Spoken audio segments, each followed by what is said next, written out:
What's up, everybody?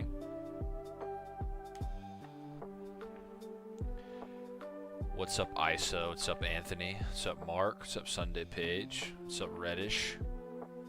What's good, Cringe Master? Nice to see y'all.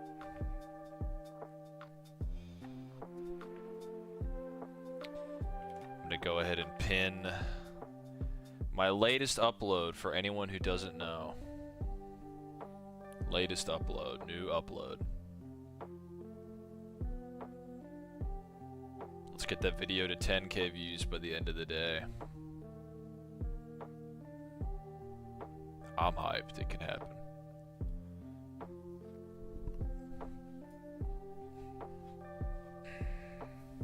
Gonna wait a little bit maybe for more people to pull up.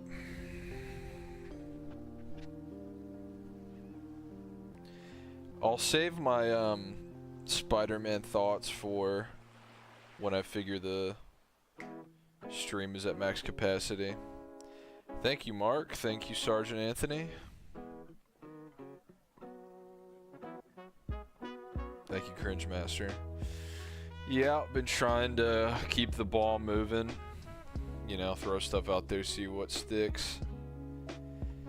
Next video is going to involve Daredevil, due to the Daredevil show. I think that'll attract a lot of eyes. The show definitely will, for sure. That show's a big deal. Characters in the Watchmen movie. Rocky is hitting Dr. Manhattan with a fucking right cross to the chin, bro. He's hitting the button for sure.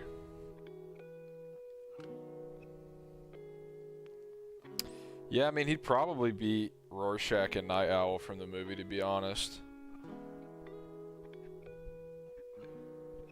You know. Whose Riz is better? Batman has like Riz when he's not even trying, like he fakes being Bruce Wayne and can Riz up supermodels, but he also has a lot of money, so that obviously helps. I think you can make the case for Spider-Man because he's broke and kind of weird, and he still manages to pull, but Batman has much more like disposable relationships, like non-committal, but they're all with like supermodels, and he also has legitimate relationships like Vicky Vale and Selena Kyle, and throwing Silver St. Cloud in there, Talia obviously, so probably Batman, just to be honest. Yeah, rest in peace to the Wonder Woman game. What's up, Shinra?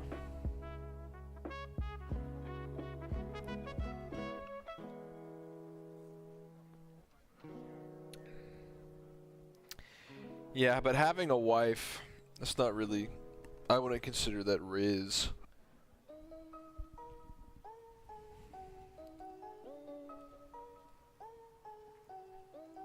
Also, it got undone, bro. It never happened. They were never married. I'm sorry. Read the books, bro. He left her at the altar. They were never married officially. Does Batman rank the Robins ever? Yeah, he said that Nightwing was #1 in hand-to-hand. He ranks them in Batman vs. Robin. He's like Stephanie. Stephanie's at the bottom. Dick's at the top. Yeah, he ranks them pretty blatantly.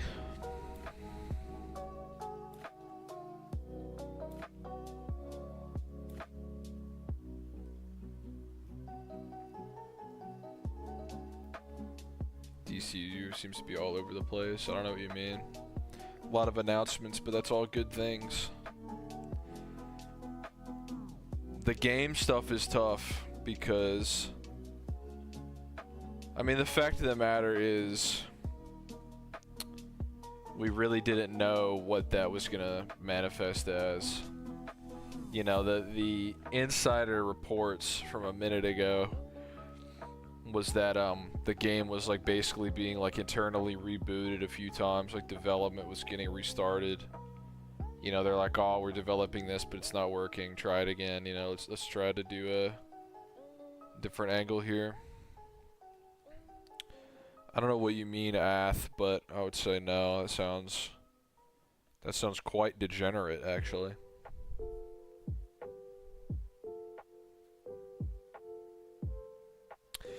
By the way, I had at least another optional thumbnail for the stream, but I left it up to the vote of my Discord server, so they got to dictate which thumbnail I use. So if you become a channel member, subscribe and join the channel, you get to hop in the Discord server and influence those things. Cobra Kai verse. Okay, that's a Ty Learn thing. How's it going today? It's going okay, man. Thanks for stopping by. Cringe Master. I personally don't agree with Red Hood not being as skilled as Damien. I don't think I've ever said that with Damien who tries. I mean, the thing about Damien is his skill is going to be hard to measure because he's just going to be a lot less physically impressive. Like, Red Hood does not need to really use much of his skill to overpower Damien because he can just grab him and throttle him. So it's hard to judge, but Damien is very skilled in that he can do a lot of damage to most people while being, you know, physically diminutive. Thoughts on the U.S. Marines versus Roman Spartans? What the hell? What do you mean? Like, if you gave the Marines guns, there's no competition. What are the Spartans gonna do? Anthology right after Endgame. I mean, they kind of have in a sense. Most people criticize the, you know, Phase 4 and 5 for being kind of directionless and people aren't really teaming up or linking together like they used to. The plots are not really coalescing, and so in that sense, they have kind of gone more anthology, you know, anthological. Werewolf by Night was an anthology.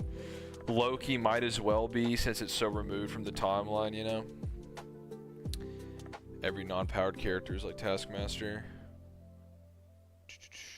What's up, Aaron? Yo, Spootbo. Thanks for the 20 bucks. Starting the donations off right. Spootbo is a legend around here. You are a goat, man. Let me put you on the screen, family. Anyone, if you want power scaling questions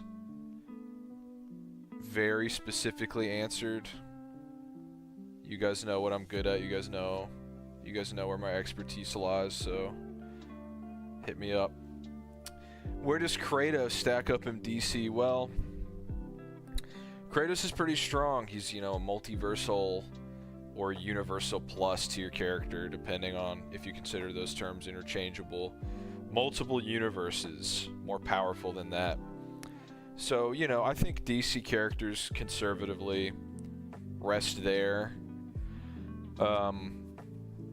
You wouldn't necessarily struggle to get them too higher dimensional, but in terms of just overall power, I really wouldn't be offended if someone wanted to say that they're comparable to, like, you know, maybe a mid-effort Superman. But, you know, we've seen him do crazy things like take out the World Forger. The World Forger should scale to, like, infinite realities, right? But, just outright, you know, finite realms. There's a few there's a few infinite-sized realms in God of War. But there are not infinite realms as far as we know, unless you want to daisy chain connect it to something like PlayStation All-Stars, then maybe you have an argument, but as far as most people are concerned, he's probably going to be in that universal plus tier.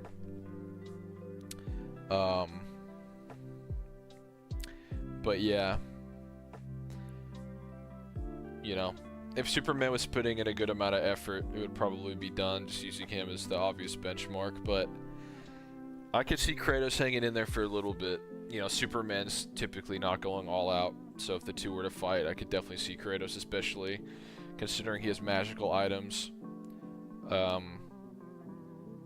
Infinite speed, probably not too far off for Kratos. I know there's like Baldur's Light or something, was able to light up an infinite realm. Or maybe like Helios, Helios' son, for instance. And Kratos would just scale to all of that. So I could see that. Maybe if you want to say time didn't exist until the Primordials fought. And the Primordials scale below the Greek gods. They scale below the Titans, and then the Titans scale below the Greek gods, so pretty good stuff. In terms of speed, should be pretty competitive. You know, again, like, not so much compared to if the Flash wanted to go all out or something, for instance, and just speed blitz Kratos. He certainly could. It's a fun matchup. Thank you, Big Fella Inc. for the $10. Another legend, another frequent donator. Would you ever rank the special metals materials in Marvel Comics? Well, for $10 I can give off the top of my head answer, but isn't there, you know, there's Cap Shield, that's pretty strong. You know, people like Thanos with the full gauntlet, or the what was that event called? The Fear Itself villain was able to shatter it, but those are definitely pretty top tier level characters. You know, it's a composite adamantium shield in the comics, right? So, and then you have adamantium, the Wolverine tier adamantium, which, you know, he's been able to not so much scratch Thor's hammer, but I remember they had some bar fight, and Wolverine put up a pretty good job. Of course, if you want to scale him to Hulk, be my guest. But, yeah, and then Vibranium. I mean, the MCU version makes it very clear at this point that, you know, we have adamantium in the MCU stronger than Vibranium, very blatantly. Different tiers of Vibranium. You have Vibranium in the Black Panther, and now the current Captain America suits that redirects energy outright. Probably better than Captain America's shield, to be honest. Another Spoot Bow dono for $9.99. Thank you. Hey, see you later, Gabe. I'll be on for a minute. I'm hoping to have a long stream here, so feel free to hop back in whenever you have time. Another question here from Spoot Bow for $9.99. Are there any versions of Spider-Man that Solid Snake would best? Comic versions. 1610 Spider-Man. Depends how you look at it, because Miles really got like two-shot by 1610 Peter when they had their brief little skirmish over his dad's web shooters, and then you had 1610 Goblin did press Miles in like 2020 around then, alongside 616 Cap, but then adult 1610 Peter one-shot 1610 Goblin pretty much just prior to that.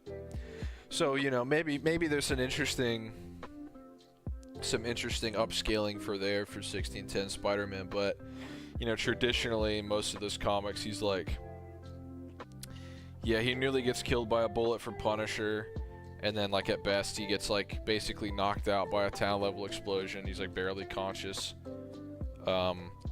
Snake would definitely drop kick him. Off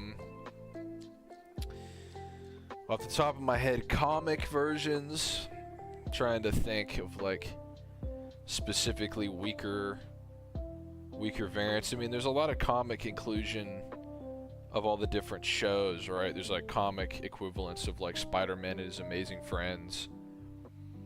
The 90s Spider-Man Unlimited, he's in the comics. I'm pretty sure that show has a tie-in comic. He's like multi-city block level at best. those are some choices off the top of my head. Rocky is the Wildcat. Sly Stallone as Wildcat is perfect casting. Flawless casting. $20.99. I mean, as far as I know, his best stuff is scaling to 616 Venom in the 90s. Outside of that, you know, I think he might kind of. I think he scraps a little bit with Superior Spider-Man. You know, once he determines that, you know, Peter is acting out of character, doesn't know it's Ock, and I'm pretty sure there's some. I think he cuts into Ock with his claws, with his sharpened nails. I might have that backwards though. It's been a minute. Yeah, Solid Snake. It's a lot more. I was actually getting some scans because Good Samaritan uploaded a few of the Japanese guidebooks onto archive.org. So I've been getting some interesting Metal Gear statements recently. I also found Out in the Wild, the Smash Ultimate guidebook, and I was able to flip through a few pages of it without buying it and went straight to the Solid Snake section, and they actually do give some fun statements there as well.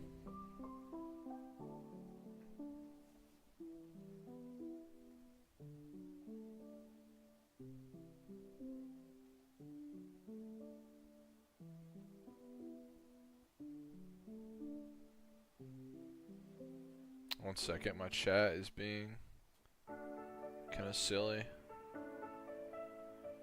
Like it's not necessarily loading.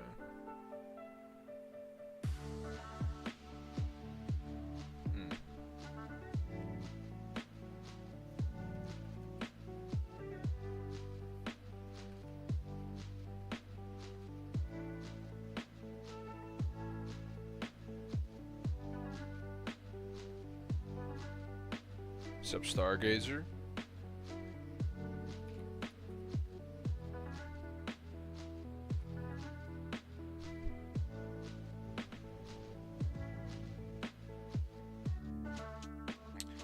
I'm gonna go ahead, I guess, and talk about Spider-Man, but you know, it's a shame how the news, or you know, whatever, fandoms kind of just run out of steam. But I really enjoyed Your Friendly Neighborhood. I ended up watching the show basically 2 times over, you know, because I would watch it on my own and then I was showing a buddy.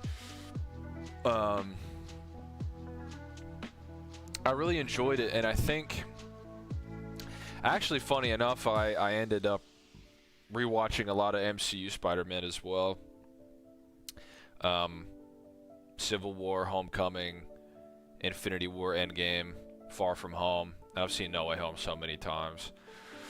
But I definitely think there are a lot of things here that that kind of outdo MCU Spider-Man for sure. You know, I think the Tony Stark mentor angle, I think it's a lot more interesting to have a villain in that role. You know, somebody like Norman that we're definitely in for a villainous reveal with that character, with Norman Osborn. We're gonna get the switch up pretty soon. So, obviously the inclusion of like A-list comic villains is good to see. I think they could have made something out of using like B and C listers, characters like Vulture and Tinkerer and Shocker and Mysterio. I think they had something going there. I think Vulture is pretty good. Mysterio for me is kind of a dud, and I hate saying that because I think Jake Gyllenhaal is probably my favorite actor, to be honest. He always kills it. But I just didn't really feel gripped by Mysterio. Far From Home is just a big stinker. And, you know, I think Spider-Man in this show, he's got an interesting, surrounding cast. I think in the way that we get some good Aunt May moments, we get some good Uncle Ben moments. Yeah, the villains are set up well. We got some good action scenes. I warmed up to the art style pretty quickly. The concept art, like the actual character model sheets, are they were done by a comic artist working today on DC, and he does the Birds of Prey book. And it's very appealing cartoony comic blend. Very exciting. When I saw those character sheets when they first revealed the show, and I was really looking forward to the show, and I don't think I'm exactly disappointed.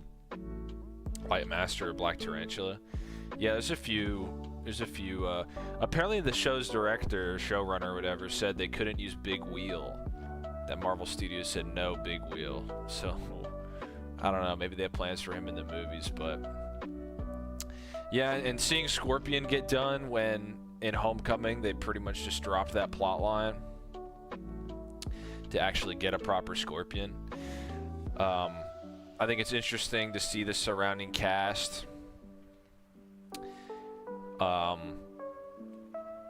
So I like it a lot. I'm scared for season 2 now that we see the government mandated Spider-Gwen. Spider-Gwen inclusion is that fills me with existential dread, man, not gonna lie.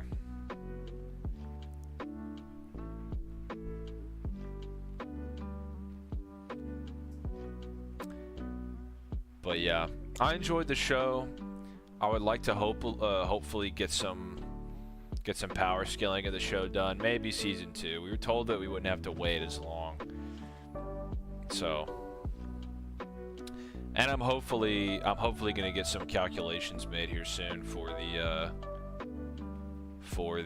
show once my math guy gets back to me.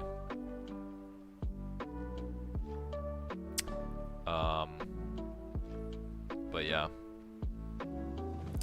keep the donations coming, guys. If you guys want to know any power scaling, comic books, video games, you can donate as little as 99 cents, and I'll say something about it. But the more you donate, the more descript, the more detailed answers you'll get.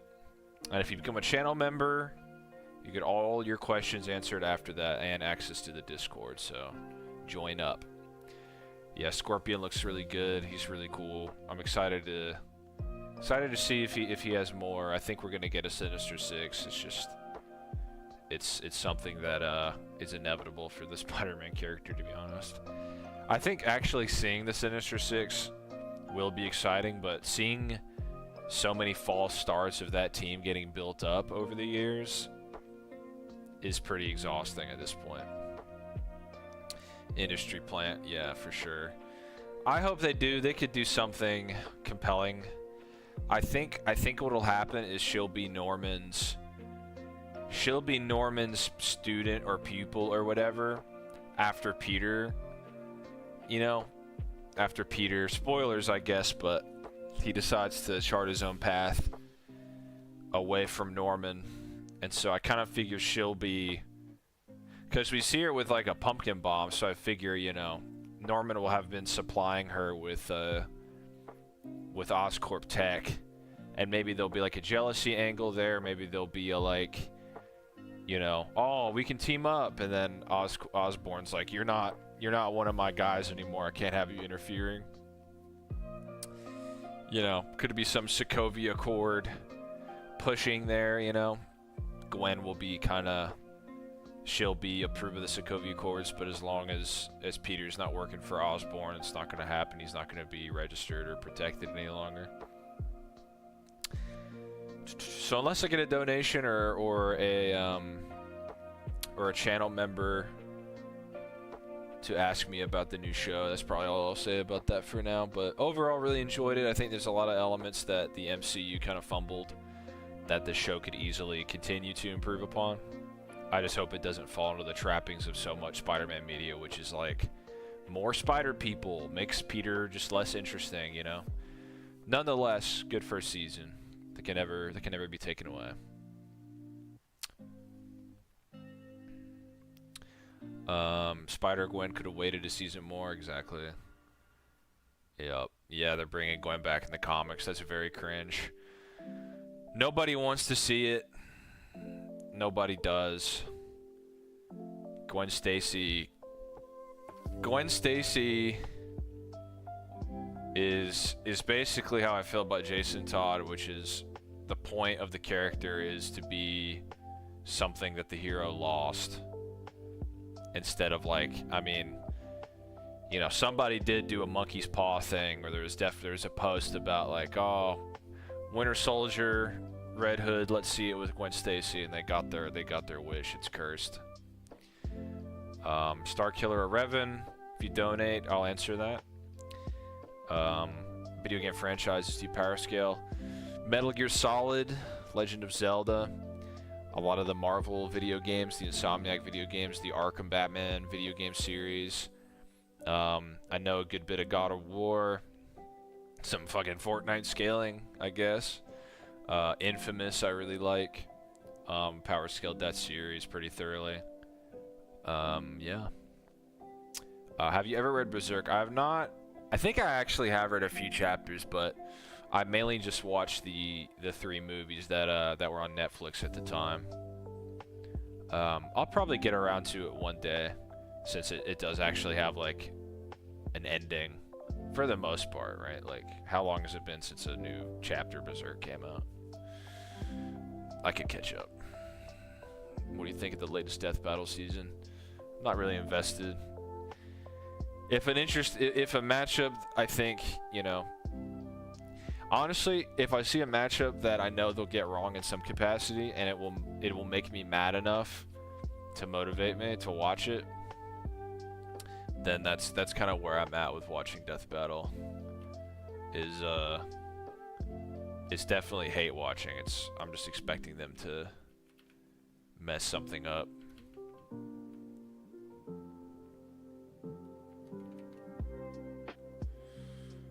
Infamous is goated, true. Yeah, they did bring Gwen back a lot. Not even just counting Gwenpool and Spider-Gwen, just always being around. Is Raditz considered a low class or high class Saiyan?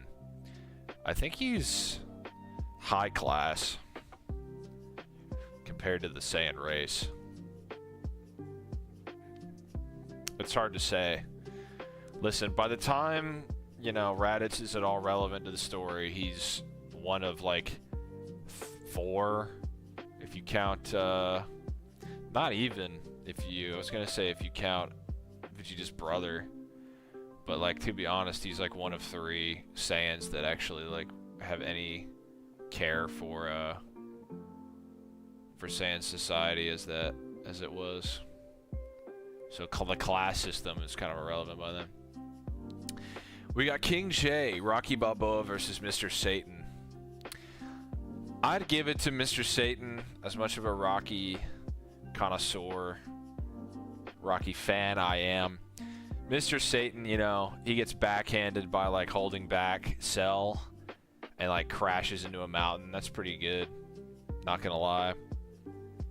I don't remember if he has like any weird feats against any version of Boo, but if you count the like anime and then GT, he gets kicked by Omega Shenron, which, you know, obviously not saying that Cell or Omega Shenron are using their full power, but just seeing those 2 things, I'd put my chips on Mr. Satan, you know. And Mr. Satan did win. He did win a few legitimate tournaments, and you know, the Budokais are consisting of, you know, the best martial artists with all kind of different styles. So he's definitely, especially by real world standards, he's got merit insofar as like MMA skill is concerned. Yeah, exactly. The Cell feat. The Cell feat is objectively like pretty good, because I'm pretty sure he makes like a big crater. Yeah. Endured casual strikes from the likes of Cell, Trunks, and Kid Buu. So yeah, he's got the Kid Buu feat as well. Let me refamiliarize myself with at this. Mr. Satan feats. What do we got here? Yeah, so the Mega Shenron thing. Yeah. Pulled buses. Took a punch from Kid Buu. Yeah, listen, Mr. Satan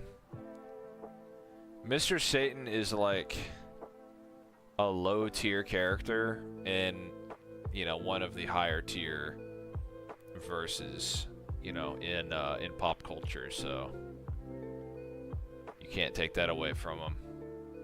Rocky is like more impressive than people think. You know, I think people think Rocky is like, honestly, they probably think he's just a lucky boxer. You know, he's got good willpower, so he can hang in there. But even Stallone, I will admit, he kind of is also guilty of that.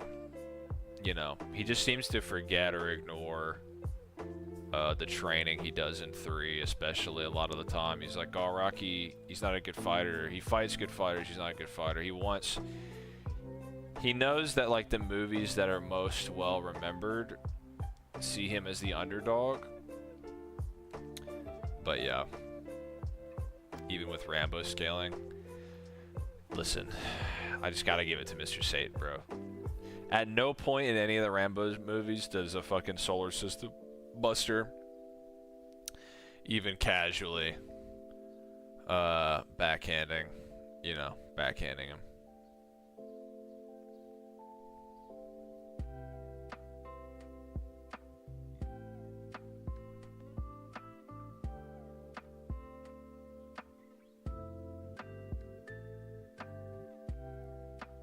But yeah, Rambo mostly gives Rocky like skill feats and speed as well. Not so much attack potency or durability. MK Rambo, alright, you're right. You're so right. MK Rambo, I think Sub-Zero thinks he'd be worthy of the Lin Kuei. You know? And I'm sure at some fucking point one of those guys has fought Raiden, who knows like 750 types of martial arts. Another $4.99 from Spookbo.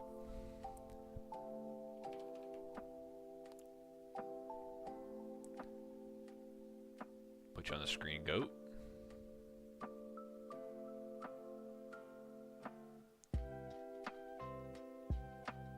Right here in the Spookbo quadrant.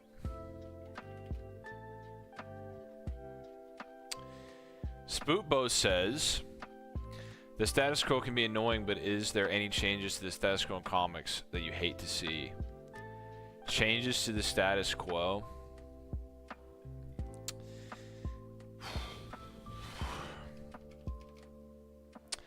I mean, they change things all the time. I mean, somebody asked me in one stream, they're like, what are the good changes from the New 52? And I honestly couldn't think of one off the top of my head, so probably any number of those, any number of like big sweeping changes caused by the New 52, I would say are some of the ones I hate to see.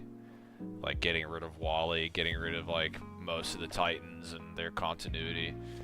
I mean, the New 52 really damaged the Titans, you know. I don't think it really had much of an effect because the cartoon show is just super memorable and has way more, you know, way more pop culture staying power than the New 52 does, honestly. Like the wider consensus of comic fans.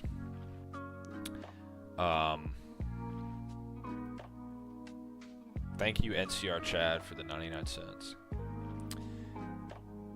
Yeah, Mr. Satan is not an actual slouch. He's definitely not saving the world, but well, he technically is, you know what I mean. What's up, for real? Thoughts on the supposed Batman Beyond Arkham game? I'd play it. I'd be there. MK Rambo versus MK Jason. I'm not super well versed on MK. The Undisputed series, probably not. Never really cared about that. I don't know if his skill is above Rocky's. It's hard to say, I guess, because we don't really know what a lot of these tournaments look like that he won, you know. It's hard to say. Had to kill off their own Superman. Yeah, for sure. They knew they fumbled. They were looking for like a backdoor escape hatch with post-crisis Superman coming back for sure.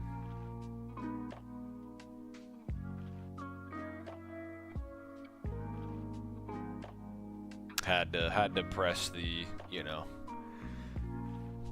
break only in case of emergency. Yeah, that's true. Mr. Satan went Super Saiyan in that one episode.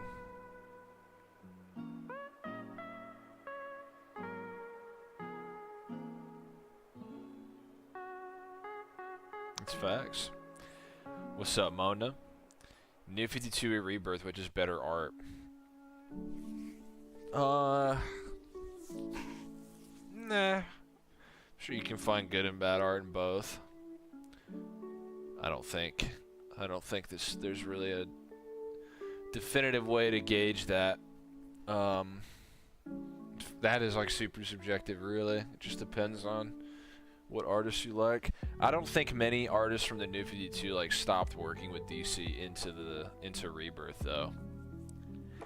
You know what's gonna happen? I'm not gonna stop streaming until the blank spots between the images here, like between Snake and the cat and Spider-Man and all that, I'm not gonna stop until that's covered with donos. I'm just gonna keep streaming. It's only been 38 minutes as well. In the next 20 minutes, it could just go crazy. It's up to you guys, I'm just saying. Have you read Hunter x Hunter? No. MC Red Hulk versus Abomination. I think Red Hulk sucks. Red Hulk's only feat is fighting Falcon, Captain America. And Sam Wilson Cap got pressed by a normal motherfucker in a knife fight, so. Blonsky was also, like, you know, pretty heavily pressing Sam Wilson Cap. No, I think Red Hulk just sucks. I'd have my money on Abomination, not gonna lie. I don't think Sam Wilson, like, if he went face first into a missile, I don't think he would survive, really. I mean, honestly, the new movie too, it makes like base form Falcon especially look bad because the new Falcon with like, you know, repurposed Falcon 1.0 tech, like he just kind of repainted Falcon's suit from like Endgame, right? Like that tier of Falcon, he gets KO'd by like a normal missile blowing up in his face, like he gets hospitalized. So that would have happened to Falcon in Endgame as well. You know, so. And then I really honestly, like, the wings, shield, and helmet, that's really the only buff this Falcon has. Or, I'm sorry, the new Cap has. But, like, it's just terrible. I don't think Red Hulk is strong at all. The new 52 Batsuit looked cool. I don't like all the random lines. You can't beat the, like, Jim Lee, you know, Jim Lee style Batman. You get a power boost after defuse. It's a dono question. Another from Spootbo. We're making our way towards covering the screen. That's what I like to see. And it's a question pertaining to the thumbnail. I did not think we'd get one of those after I kind of reviewed it already. What would you change? I mean, to be honest, I would have preferred if the show was 2D. You know, I can't really fault people for being like, I don't like the art style. I got used to it. I can't say it's my ideal situation here. It just seems like Disney, Marvel, whatever, are very...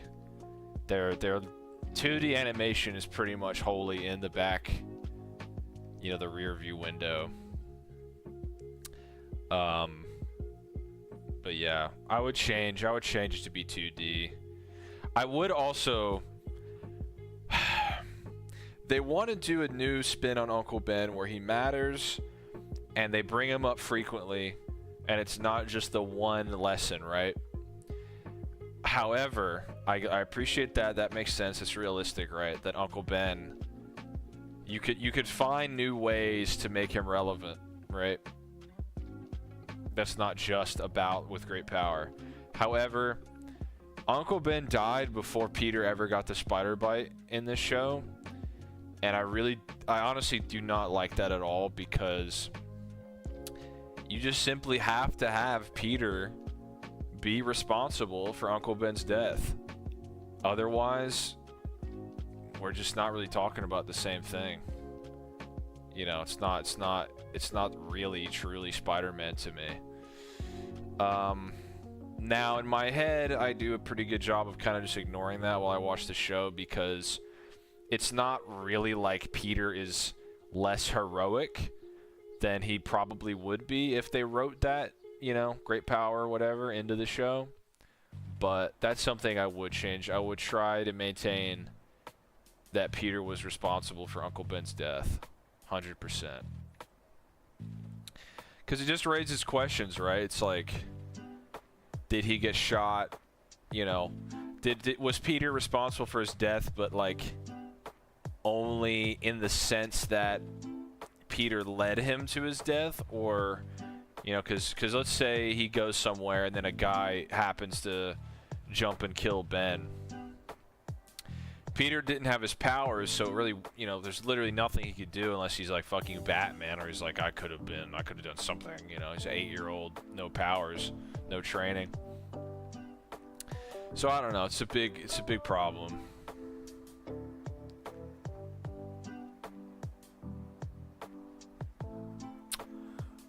Yeah.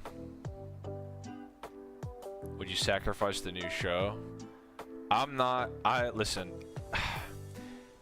I don't know, because in an ideal world, I don't know. I stand Spider-Man 94 more than I do Spectacular, I'm sorry. Leader gave Ross more gamma. I don't think so, man. It's also not like more gamma doesn't necessarily mean anything, you know. It's a blood transfusion from Bruce that matters most. And also, Blonsky had like a super soldier serum on top of that. Ross doesn't. And he wasn't exposed to it all at once. He was exposed to it very slowly over a period of time. The powers manifest differently. I don't think there's a way in hell that you can correlate Red Hulk to really any other gamma mutate. It's just, it's incomparable. You cannot make a connection there, because they have totally different receptors for their abilities. He has you can't really prove how much gamma he had objectively, you know, and his powers manifest differently, so I don't think there's a way to correlate the two, just at all.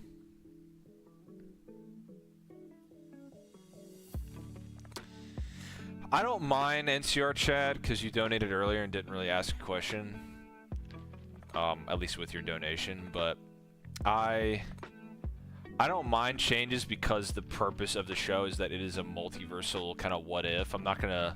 Some of the decisions in the what if show are like dumb as hell and boring, but I don't think that's really this show, and it's also... The changes get to rear themselves over, you know, there are 2 more seasons confirmed, so... I don't mind changes. I don't mind that when it's within that context, to be honest. Spectacular did need 1 more season. 94 also, yeah, just ended on a cliffhanger as well. Every Spider-Man show ends on a cliffhanger, man. I think only maybe like Ultimate wrapped up as intended, you know? Yeah. 94 cliffhanger, MTV cliffhanger, Spectacular cliffhanger. I hope this show doesn't end on a cliffhanger. I think in 3 seasons you can tell the story. 30 episodes. I think they could do it. Another $4.99 from Spootbo. Thank you, Goat. Have the Absolute comics still been good? As I've been reading them, You know, I've kind of been gaming a lot more lately. I've been playing not Left 4 Dead. Whew. Red Dead Redemption 2. I've been replaying that, and been playing Silent Hill 2 for the first time, the original version, the enhanced edition on PC. Been playing that. So I've been gaming a lot more. There's a little bit where I was playing Pokemon again after like so many years, but yeah. I haven't really been reading comics as much as I was a little bit before then. But everything I've read has been pretty good. I've probably dipped my toe the least into Superman. I have like 3 or 4 issues of Superman that I need to read before I've caught up, but Wonder Woman was entertaining. I read like the first 4 issues of that all at once. And Batman's pretty good. Batman's entertaining. So yeah, I'd say that they're still good. I don't know, you know, if they're really gonna have a lot of staying power. You stopped at Emerald, yeah, you've definitely missed a lot. I think I really stopped at like Pokemon Y, so it's not as hard for me, I guess. Titans movie is confirmed. Yep, tomorrow I'll be on the DCU Experience podcast. I'll link that in the community tab, per usual. But we'll talk about all the DC stuff then. But yeah, the Titans movie, that's exciting stuff. Gotta know the lineup, bro. If it's Damian as the Robin, I will be very disappointed. Batman's new blue suit. Okay, fine, sure, I guess. Whatever.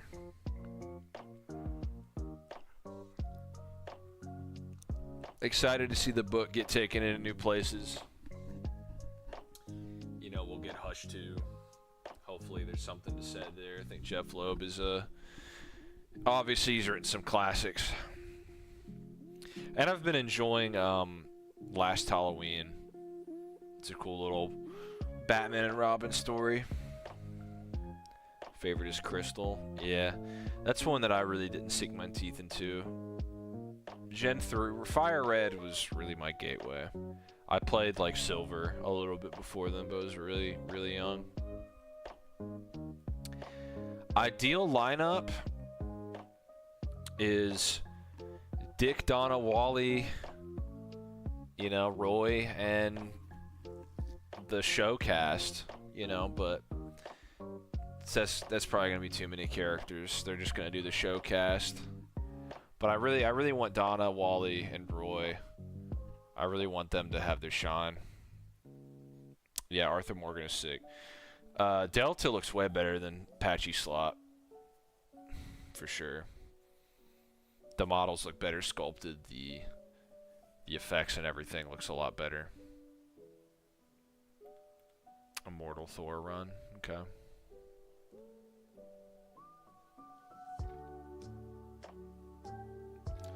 Nice. Glad you're enjoying it.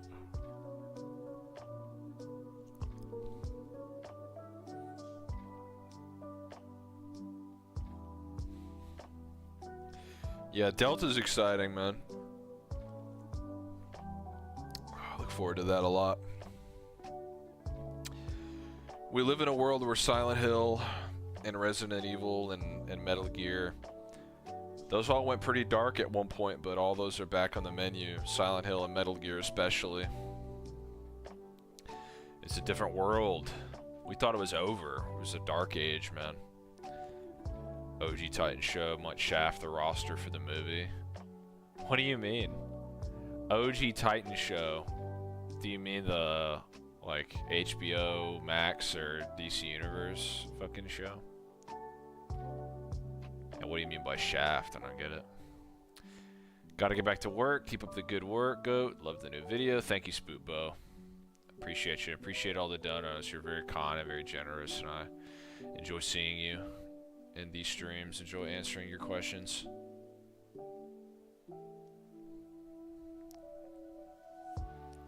Round of applause for Spookbo. Epic hero of the world. And for all time, always. I haven't been watching Invincible. You watching the Oscars? No. I'm sure I'll see all the weird. If a slap or something goes down, I'll see that. I'll see all the weird top of the line cringe moments that are inevitable.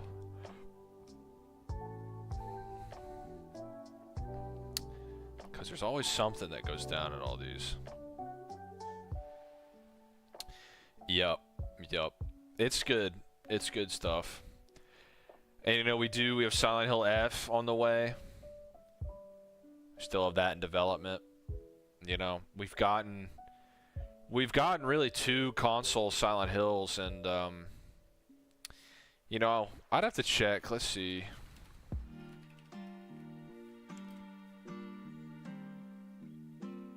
How was the short message received? That was pretty bad. But, you know, it was free, so... And some people enjoyed it. I played a little bit of it. I haven't beaten it, but... After I beat Silent Hill 2, and I'm, like, able to kind of grasp more of what the series sort of entails at its peak, I'll probably give Short Message another go with more, like, understanding. Because I have it on my PS5, and it's just free. Favorite Green Lantern is Kyle. Which would you rather choose for the DC, the Watchtower, Hall of Justice? Honestly, Hall of Justice is cooler. New Silent Hill game, the style of RE7. I mean, RE7 kind of borrowed from PT. Yep. I mean, I think it'll be more Silent Hill. I don't think it'll be Castlevania. Castlevania does not really seem to be as big a concern for them as Metal Gear and Silent Hill. I think Castlevania, you know, Metal Gear and Silent Hill, I think PT got a lot of, like, there's a lot of games trying to capitalize on the feeling of PT and the lost potential of Silent Hills. Metal Gear, not so much. There really was nothing to fill that void. You know, and the prospective void of just never getting another entry, right? Like, there really wasn't, like, a successor waiting in the wing or something, or even, like, you know, a derivative homage. Castlevania, though, by contrast, there's a million Castlevania, you know, fan games and homages that a lot of people feel are very beloved. So I think, honestly, at this point, Castlevania, people enjoy it for the gameplay as opposed to, like, oh, it has to be Dracula and the Belmonts. I feel like that series is less about that, but Silent Hill and Team Silent, there just is something specific about that. Same with Metal Gear and Kojima. There is just something specific about that where no matter how many Splinter Cells or Arkham Batman or Assassin's Creed games, you know, no matter how many of those come out, it's just not the same as Metal Gear Solid. And those characters and that tone, it's just not the same. Same with Silent Hill. There could be a million first person, I'm in a house and it's fucking scary type game, but it's not exactly PT, you know. And Silent Hill as well, it really does, like, no one's kind of attempted, like, maybe you could say the Cthulhu game, where it's like, this is in one town and we're really gonna, like, try to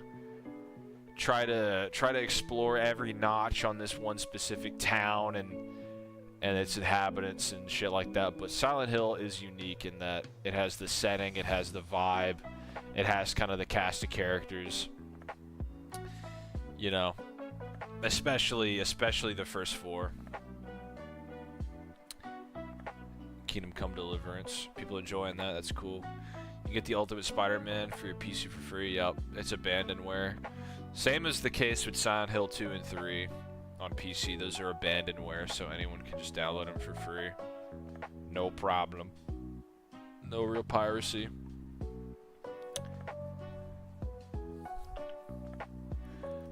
Yeah, we gotta see James Gunn clean house, man. gotta see James Gunn clean house with, we gotta see him clean house. Oh, shit. Spoot Bo from the Ashes. One last thing. How do you handle FOMO? Because there's so many series I want to watch, read, play, but never got around to because of how many they are. I certainly get that. My FOMO, because of my profession, more so manifests in, like, I'm missing on the hot new thing. You know, therefore, I'm, like, robbing myself of views, basically, for good videos. You know, covering a popular topic or popular series. But, you know, at the end of the day, I'm just a little bit different, because games to me are more like comfort food, you know? And, you know, really foods like that, the same to me is like, I will never get tired of an 8-ounce medium rare steak. It's never gonna happen. I've been eating that for years, okay? Same with salmon, same with, you know, good broccoli, all that stuff, a good steak meal, mashed potatoes, all that just classic. That's how I feel about the games I've played. Like Metal Gear Solid 3 is an 8-ounce steak, medium rare meal. And I will never tire of it, and I will always go back to it. You know? Every week or so, every 2 weeks or so, I make a point to go out and get a steak dinner. And I have, at every level, if I had enough money in my pocket to afford that, you know, $30 meal, I've made that happen. And, you know, the same thing with games. So I have a lot of these old games that to me are just steak dinners. Arkham City, Arkham Asylum as well. I always go back to the Metal Gear, all the Metal Gear Solid games really to some extent. And every once in a while I add something in there, but rarely is it a brand new game. I mean, I think if I look at my Steam library, what's the latest game I played? Sparking Zero I got brand new. Hogwarts Legacy I got brand new, but I really haven't played too much of that. Gotham Knights I bought brand new. But really, like, you'd struggle, like, I really don't, I'm just not that kind of guy to really be like, damn, I missed out on this cultural moment. Like, everybody, if it's just not my thing, and then that's kind of where it lies, you know. I never played a Souls game. They never really appealed to me, so, you know, everyone was playing Elden Ring. I'm playing Metal Gear Solid 3. That's just the way it goes, man. But yeah, interesting question.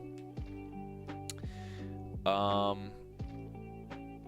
you think Konami can continue with new canon entries for MGS or only Rising? You know, it just depends, man. I mean,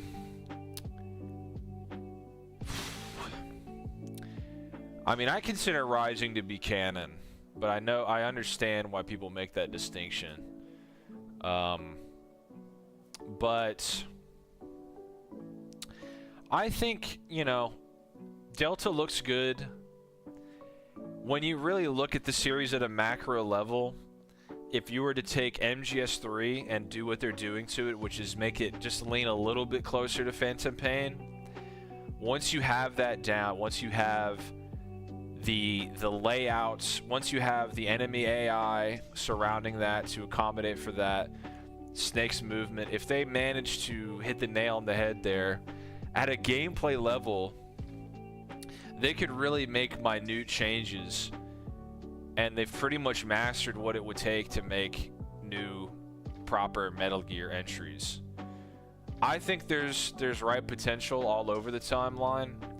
I think between MGS 1 and 2, you could make a fuck ton of games. You know, maybe maybe they wouldn't necessarily be like world-ending threats, but you know, the first game was really like, this guy's got a nuke, right? I think you could easily tread similar territory there. But you know, I'm not really, it's another thing where people get hooked on like they feel as if their series will be bastardized. And to me, I don't, unless it's, you know, like if a manga is ongoing or a comic or something, like a comic run is ongoing, you know, the same writer writing it, and it fumbles, right? It just trips on, falls right on its face. I get that. But no amount of like bad Metal Gear games, like Metal Gear Survive, is anybody gonna really pretend like that tarnishes the legacy of Metal Gear Solid in any way? Of the first game, the second game? You know, I think at worst they'll be like, oh, how could they do this? But ultimately, once the dust settles, they're just gonna be they're gonna be seen as harmless spin-offs, even if they're like, yes, this game is canon, it takes place after Phantom Pain, but before Metal Gear 1, MSX. You know, that's how I feel. As far as, you know, writing, could they...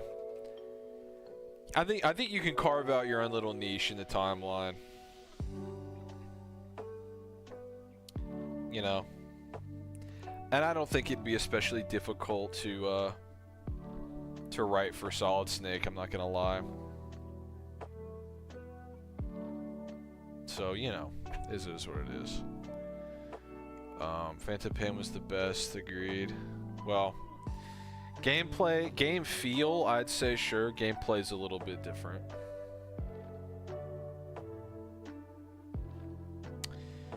What's up, Adam? Yeah, the thumbnail was chosen. I made another variant, and if you subscribe and join the channel, become a channel member, you get to hop in the Discord, where they helped pick out the thumbnail that I'd use for this stream. So, but yes, your eyes do not deceive you.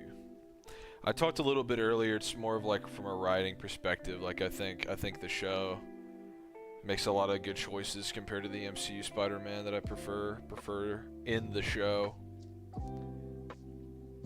to the movies. Snake Eater, yeah, it's big. It's big stuff. I gotta be there day one. Gotta be there. Favorite Nightwing Elseworld story? There's not many. There really aren't. I read Nightwing, was it New World Order or something? I thought it was alright. That's probably the only like Nightwing-centric Elseworld I can think of.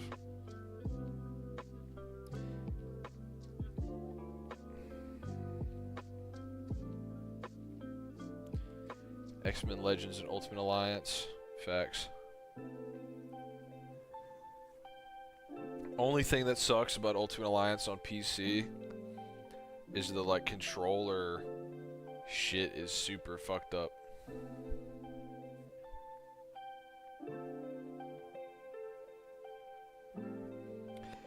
MGS4 will get you.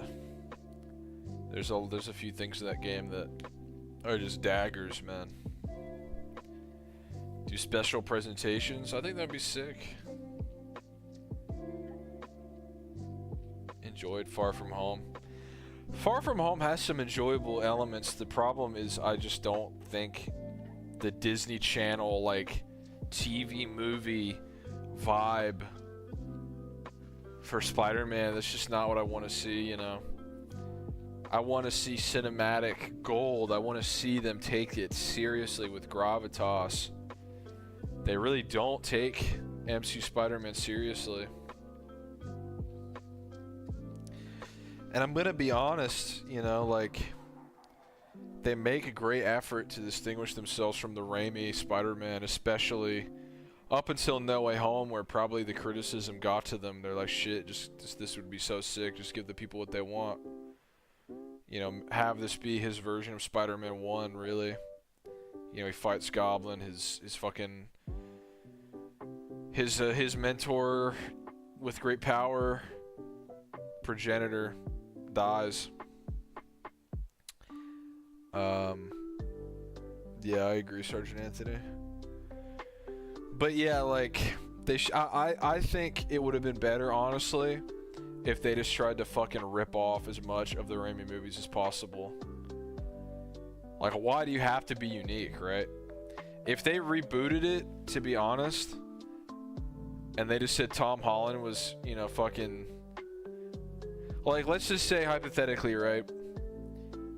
If the next movie feels like it was directed by Sam Raimi, written by Sam Raimi, the new Spider-Man is like not that much younger than fucking, you know, depending on how many years it is and how many, like what, okay, so I think in Brave New World they said it was 2027.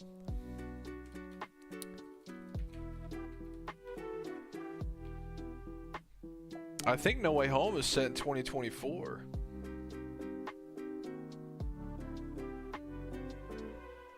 No Way Home MCU Wiki. I think that movie is set in 2024, so let me take a look here on the wiki. God, wiki, the fandom.com is such like a horrible framework for a site.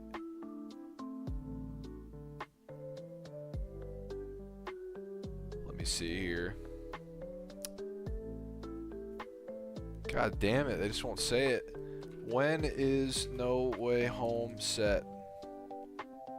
Late 2024. So it's been 3 years. Peter's like, what, 22, 23? So he's basically as old. He might even be older than Tobey was by Spider-Man 3, because Spider-Man 3 is set in the same year as Spider-Man 2. So Peter's probably like fucking, I'm not gonna lie, like Tobey might be like 20 years old or something, like 21. So no, I mean, if MCU Spider-Man 4 just repurposed, I don't get, they should have just ripped it all off, not gonna lie. Just try to imitate it to the best of their ability. Don't try to distinguish yourself, because then it's just goofy Disney Channel shit.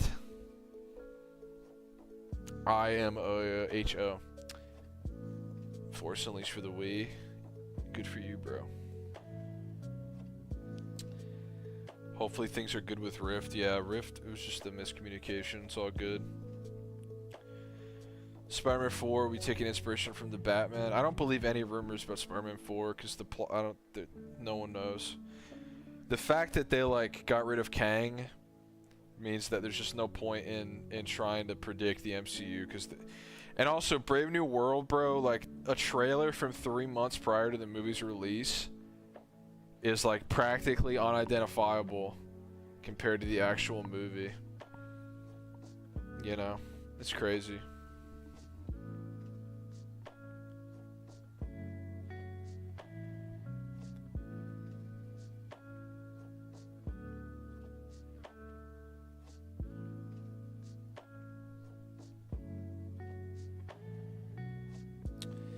Yeah, Phantom's not good. 5 years ahead. Yeah, I mean, it's 2 years ahead right now, but they can do a fucking time skip whenever they want. It's cringe. A Titans game? Yeah, it'd be good. I wouldn't mind that. Where's the GOAT donator? We've got about maybe half the screen filled at this point. Let's see some GOAT donos. We got about 35 viewers in here. There's definitely at least one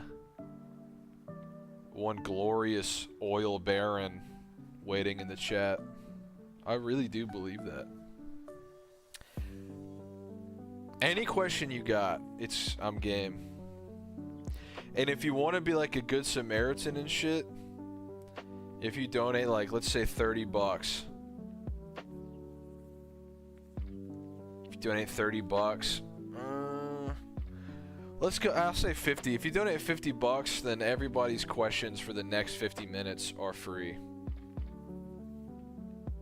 If somebody donates $50, that's on the table here. You get 50 minutes of just me like, I'm like Brushogun from the fucking Teen Titans in Tokyo movie. You'll just be able to drain all the power scaling knowledge out of me for that long. Should have seen him in the Discord. Is that what he did? I don't think he's a channel member.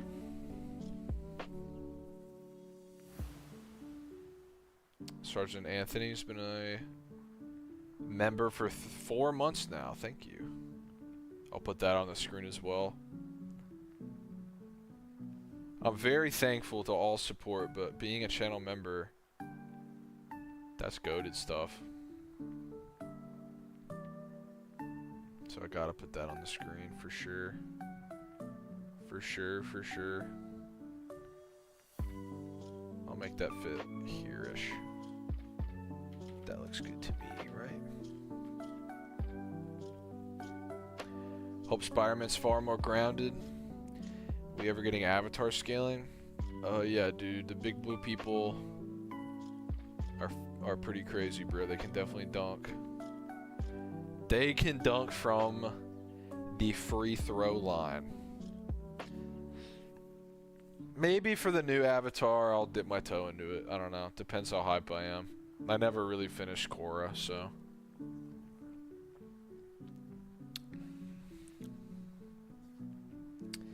Would a duo of Vader and Lord Starkiller? Probably, to be honest. Force Unleashed, the like Infinity's what if endings kind of bitch on Vader though. Like he pulls his lightsaber on Sidious and just still gets shit on. Kind of sucks. The outrage. General Shepard, if you donate, I will give my opinion on that. Otherwise, politics, like, it's a landmine, and I think people are just so quick to being outraged by literally everything. There's a contingent of comic readers that are just super, super unhinged. It's just crazy. It's completely crazy. Yeah, somebody made a Spider-Man 3 Venom mod. A Spider-Man movie. Spider-Man 3 movie Venom mod for the Spider-Man 2 Insomniac game. Looks pretty good. Send them to the league. Warhammer 40k? No. Stay far away from that. If you enjoy that, good for you. Me personally, that's like a cross and I'm a vampire.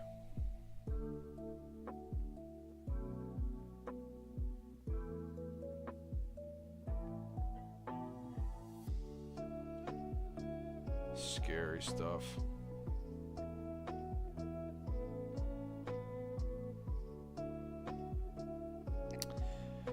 What is the worst community you're interacted with? I don't know. I don't really get into communities. The only community that I really try to pay attention to is my own. That's the only one I really pay mind to.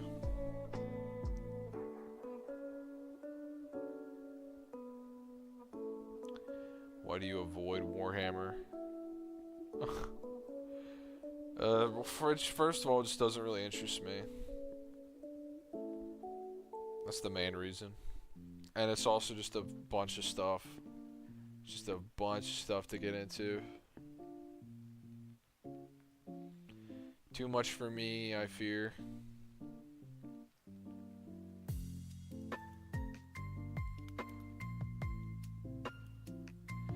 $10 from Sergeant Anthony. Thank you, GOAT. When I see a channel member donate, that's really just warms my cold, crusty heart. Cause they get you guys can get any questions you want answered, but decide to donate on top of that. It's very kind.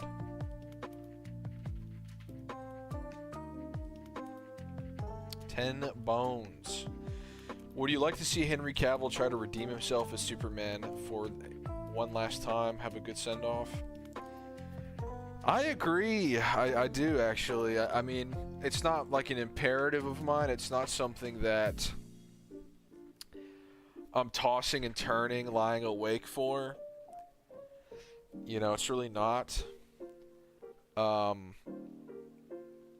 But I think they could easily give him a great performance, you know.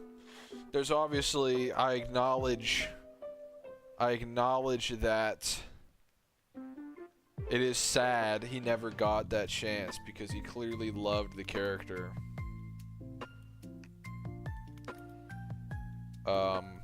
He clearly loved the character. He clearly loved the traditional interpretation of the character. He wanted to play that Superman.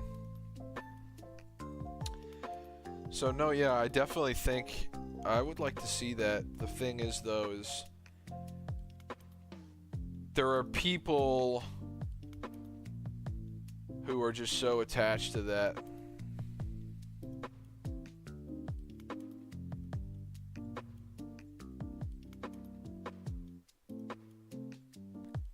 You know?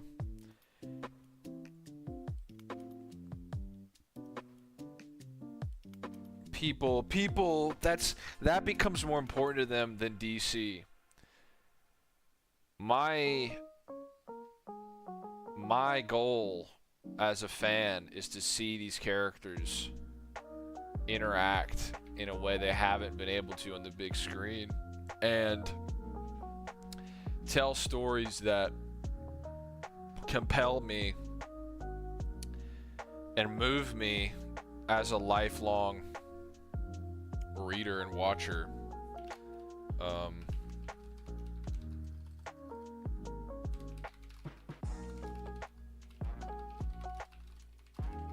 Sorry, I have a group chat for all the DCU news that comes down the pipeline and provide that to the other co-hosts of the show, the podcast. Cold I get, but why is it crusty? Don't worry about it, bro. I'm trying to hit 100K before the crust overtakes me. Nah, I'm just kidding. Looking forward to the Odyssey. I like Christopher Nolan stuff. I think Interstellar's got to be my favorite movie of his. I love that movie.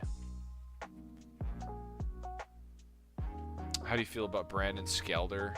Just cast somebody. I'm not gonna be mad. Just cast somebody. I just want to see some momentum. It is getting a little bit exhausting about the DCU because a lot of news is coming out already. Some projects seem to be like falling to the wayside. The Authority and Waller have just been outright, put on the back burner, which is fine. I wasn't, it's okay. I'm not like, oh, boo.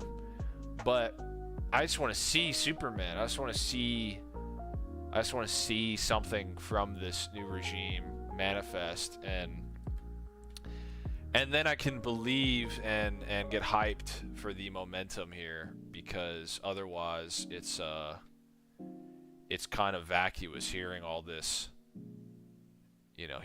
stuff without like a constant we get a constant drip feed of little incidental news. But I want more. I want to see something actually happen here.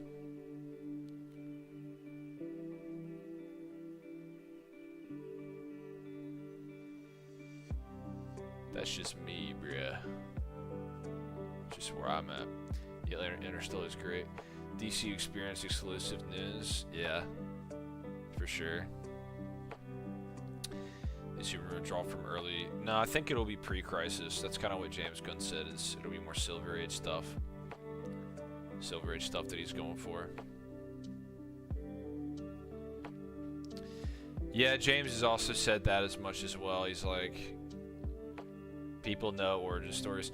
If the Starfire show is going to be DCU, they say we've been told that is an origin story.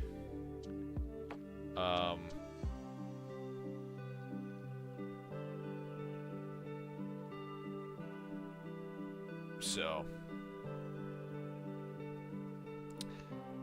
we'll get some origins. We'll get some of that stuff, or maybe B tier, maybe A minus tier characters. I think you could argue. I think you could argue that about about Starfire at this point. It's not bad.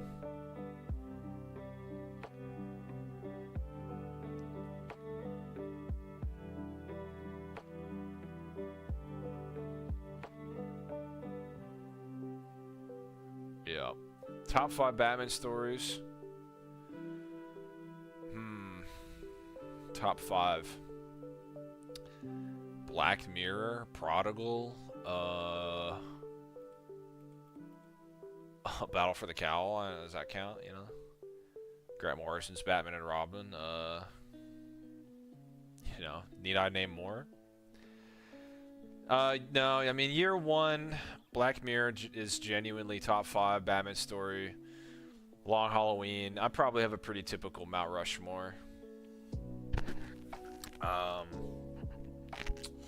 Court of Owls, you know, and yeah, let's just say Grant Morrison, Batman and Robin.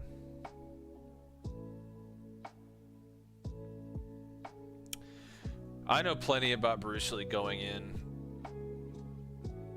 I know plenty about it.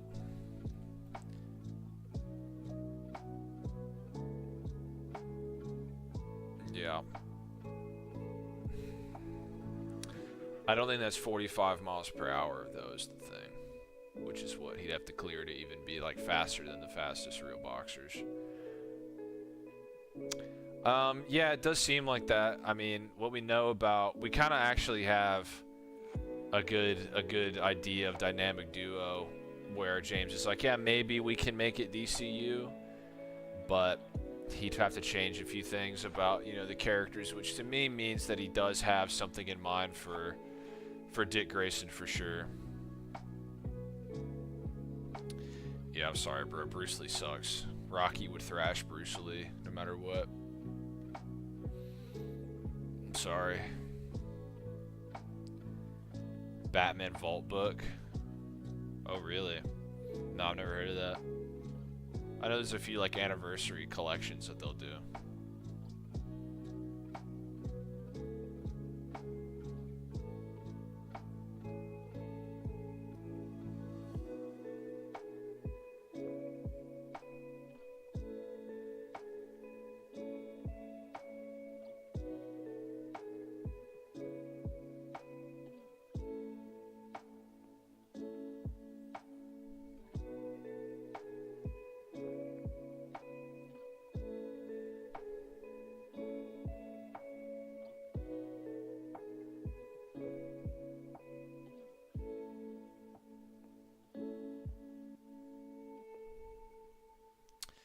There's no IRL that can win against a fictional character. That's probably not true. There's some shitty fictional characters that I could beat the fuck out of. Marvel and DC, yeah, it's big news. Marvel and DC, I mean, I talked about it a lot with friends, but my expectations are low because I don't want to get too hyped. Here's my, you know, because if you look at the crossovers that have happened lately, right? Godzilla versus Justice League. There's Alien versus Avengers or whatever it's called. You know, stuff like that. The latest crossovers that both companies have done have been basically alternate universe, out of continuity. You know, really incidental, not that big a deal type things. I'm expecting that for this. I'm not expecting what would be the ultimate thing for me, right? Is a Jeff Johns, Jonathan Hickman co-written JLA Avengers sequel.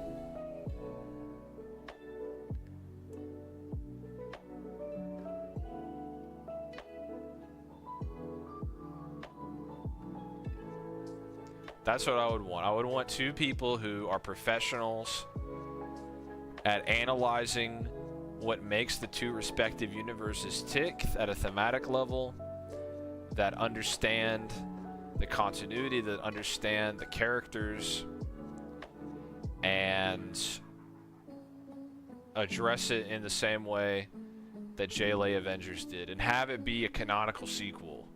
I don't want every DC Marvel crossover that ever happens to get retconned. Like, you know, especially now, because I didn't think we'd ever get a DC Marvel crossover again. And, you know, let's say they do this one, and then they do a few more, and then they wait again, and then, okay, they do another one after 10 years or whatever, 20 years, it's practically been, you know. Are they just going to say that shit's non-canon?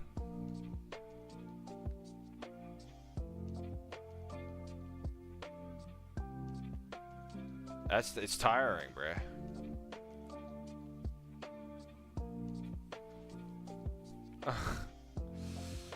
Yeah, I could beat Ahmed. That's a good point. Yeah, I could beat Convict King as well. I haven't really read any Matt Fraction comic, but it'll probably be good. I hear he's good. As a new subscriber, and I'm gonna watch. Hey man, you subscribed, you saw the stream, you know what you're getting into, bro. Get to fucking work, buddy. Live action, yeah. Listen, I think Zack Snyder's gonna direct the fucking Bane Deathstroke movie. I think it's gonna happen.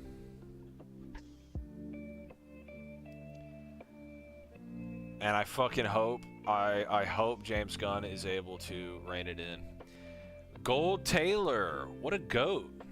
Gifted 5 memberships. What a fucking legend. He just comes out of nowhere like a bat out of hell and gives 5 memberships. So now all the new members, check out my community tab. For some reason now they've only called it posts. So check out my posts on YouTube, and right there will be a link to the Discord server that you can all access now. Thanks to Gold Taylor. Thank you, Gold Taylor. Dove in the chat. George Lucas, Star Wars. Without Star Wars, I wouldn't have gotten half of the goated movies in movie series that I did. Star Wars changed the playing field completely, so. And plus, Star Wars is like a whole universe, you know. To me, that's more important than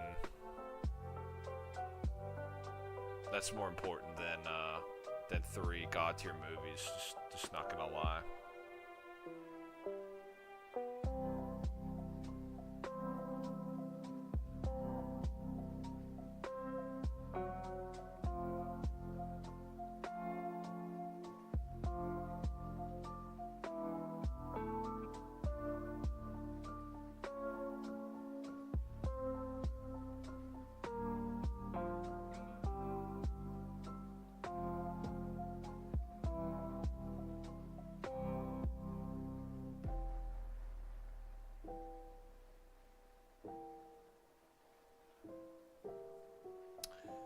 Sucker punches with that for sure. That was shocking. Where would you rank Super Saiyan 4 Diamond's transformation compared to Goku? In terms of power, I mean, as an adult, he's obviously going to be stronger than, you know, a little bit after the Buu Saga Super Saiyan 3 Goku.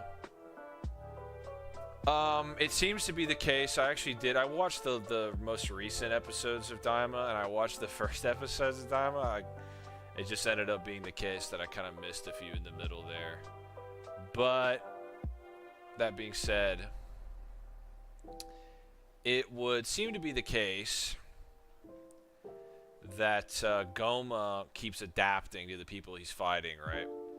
And the people he's fighting keep getting stronger to compensate, which is how we can get, you know, base Vegeta as a kid. Base kid Vegeta can press Goma.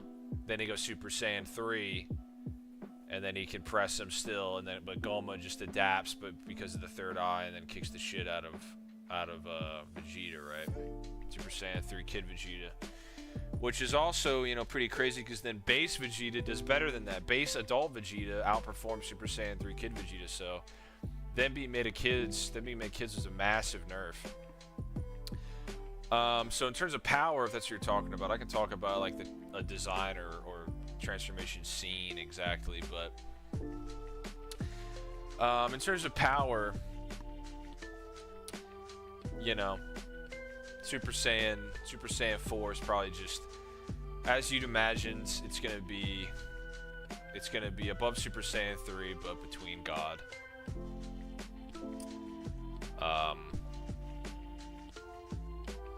But yeah, I think Super Saiyan 3 Vegeta. You know, I think as far as the manga's concerned, Kid Buu and Goku are equal at full power. All the stuff's very debatable, and the anime changes things, and there's some statements in the manga guides that contradict each other. But either way, right? I feel like Goma being able to fight the Super Saiyan 3s probably means at this point he's stronger than Kid Buu, which, yeah, there's that statement. He's stated to be the ultimate villain, something like that. So, I think Super Saiyan 4 Goku, he's definitely about to, as an adult, he's going to mollywop. As a kid, he was already mollywopping, and we know the kid to adult amp is major. So I think it is fair to say that the Super Saiyan 4 adult Goku would probably beat the fuck out of Kid Buu. Depending on, again, if you buy into that statement that says that Kid Buu and Super Saiyan 3 Goku are like equal at full power, or something like that, or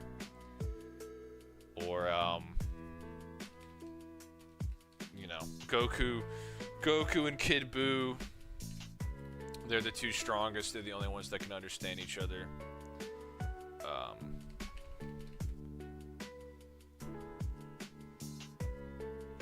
So yeah.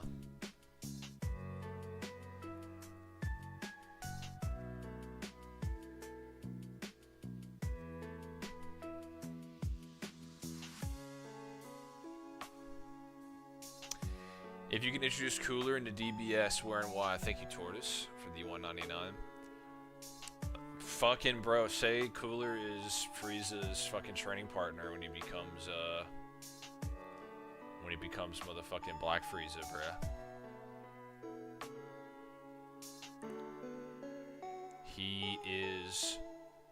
He is Black Frieza's training partner. And they fucking beat Frieza, and they're like, damn, we fucked him up, man. Got his ass. And then, no. No. You know what I mean? Cooler shows up. Fifth form, Black Cooler. They're like, fuck. Ain't shit we can do here.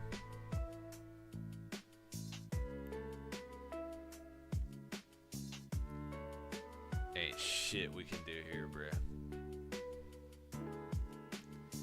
But yeah, I don't know. Kid Buu versus Goma is pretty interesting. But, Goku definitely, is it fair to say he's even being like generous to Kid Buu? Is it really like fair to say Goku doesn't scale to him at all as Super Saiyan 3? And Super Saiyan 4 is like massively, like, do we really think Super Saiyan 4 is less of a multiplier than Super Saiyan 2 does on top of 1? Like, are we really going to say it's less than a 2 times? I don't think so. I don't think so. Doesn't sound likely to me. Thank you, Sunday Page, for being a channel member. Genome Soldiers versus Clones. Star Wars clones are probably stronger. There's a big variation across clone tiers, but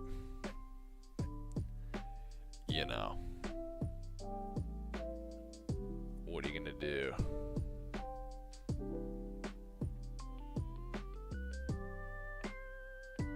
Yeah. Fifth form. Black cooler, brother. I'm calling it now. Especially with Toyotaro. Toyotaro's got his hands on the wheels, bro. We're gonna get some wacky shit. We're gonna get some wacky shit, man.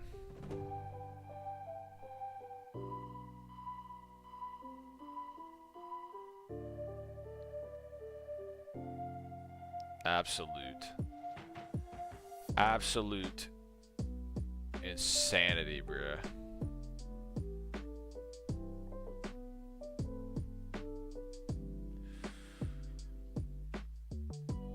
Professor Fiction. I've heard of you. I've seen you around. What do we got here? Let me do some Batman tier investigation. 46k subs, let's go. Not bad, not bad. I appreciate it, man. Hope that video gets some traction out. If you want to spread the word, that'd be very kind of you, but I absolutely appreciate the $4.99 and the kind words themselves, man. It was a fun video to make. Going back to the Rocky power scaling well, as it were, you know. Those are some of my most successful videos, and I think that just comes from a place of enjoying those movies and a lot of people as well sharing that enjoyment, you know what I mean?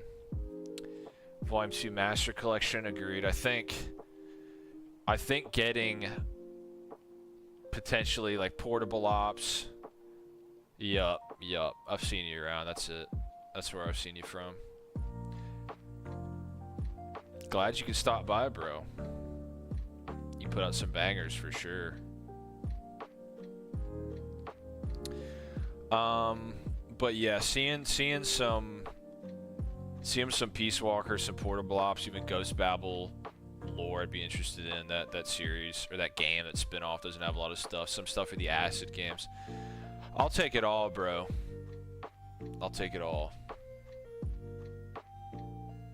Absolutely. No problem with that for me, man. The screen is filling up. The donos on screen. We're steadily making it to the goal. And I will stay here until the victory is achieved.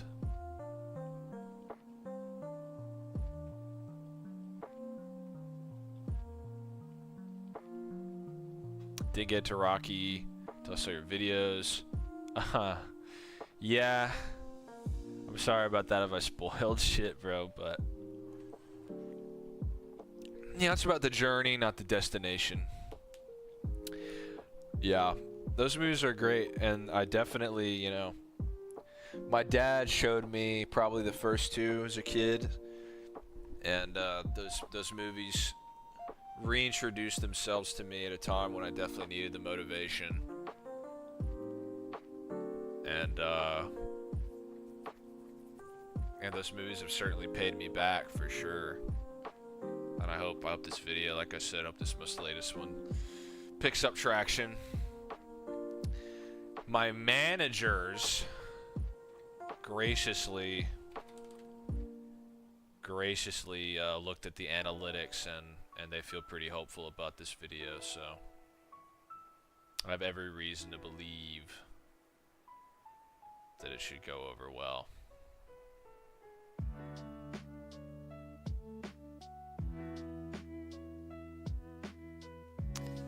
Yeah, I found in a secondhand like game store, I found a physical copy of Metal Gear Acid 1, so had to cop that. Absolutely had to cop that. Thank you, Hive God. Definitely Nightwing, that's my guy, bro.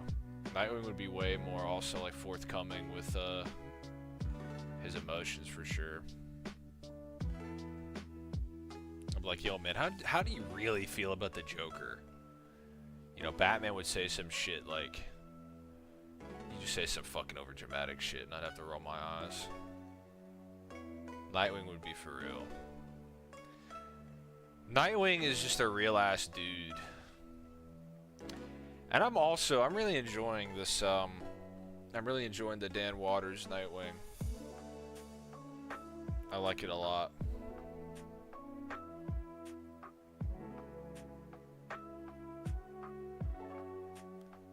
I really do. I really am fucking with it. It's pretty sick.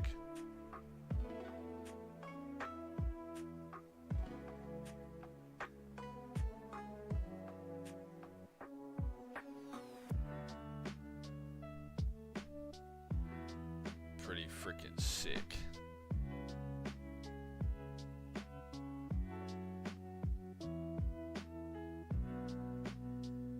Yeah. Is Batman stable? He's stable as much as he's ever been, right? As much as he can be. Yeah, he just freaks me out. I think Nightwing, I feel like he would grow up around circus clowns and you'd grow to trust him, and I think he would be frustrated at, I think he'd be frustrated that Joker's kind of tainted that.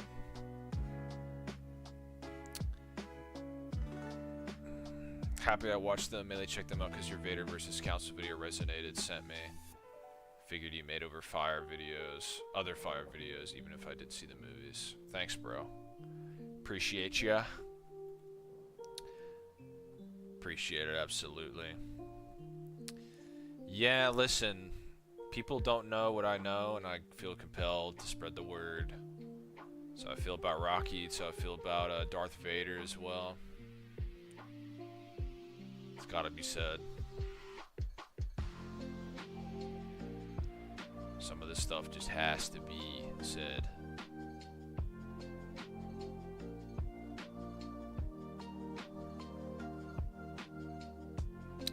First Metal Gear game. I was hyped for the Phantom Pain, like, misdirect. I was like, what? It's a fake? They made a fake trailer? Like, what the hell? It's for this game? And so I got the Legacy Collection in, like, 2013. And just played the whole series from there. Yeah, James Gunn likes Cass, so. You know, Rocket Raccoon being, like, you know, taken apart and built to be kind of a weapon or whatever, or you know, built for a purpose like that. It's not too dissimilar to, like, Cassandra, really. How powerful Luke was, nice. Yeah, I need to make some more Star Wars videos. I used to do it. Said before, he made some of the high-level Star Wars arguments. Oh, for sure. Nobody was arguing for the higher dimensional shit till I came along. 0 people.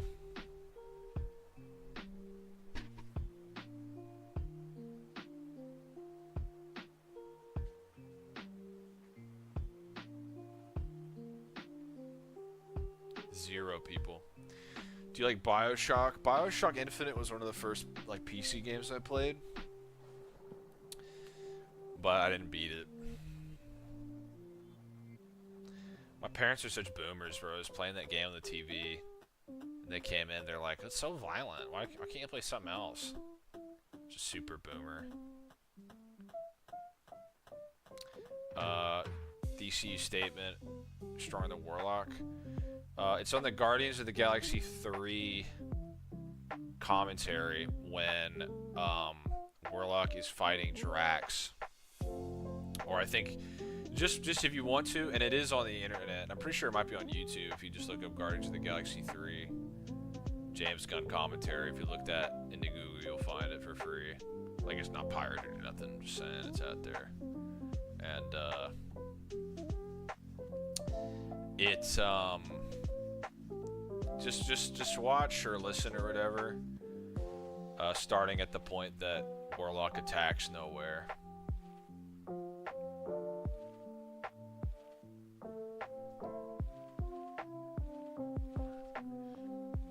Yeah, exactly. Because James Gunn compares him to Superman. Compares Warlock to Superman.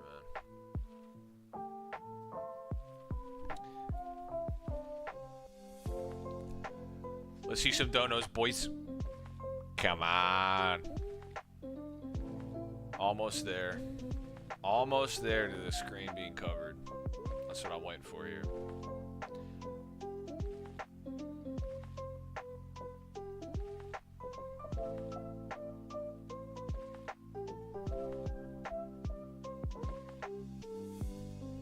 We got the time.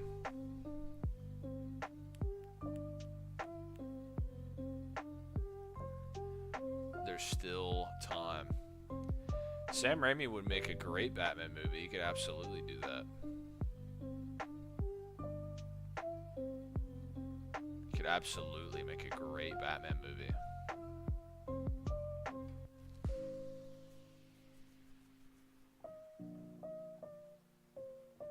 He's a goat, bro. He's a living legend. People don't realize that. But I realize that. Absolutely.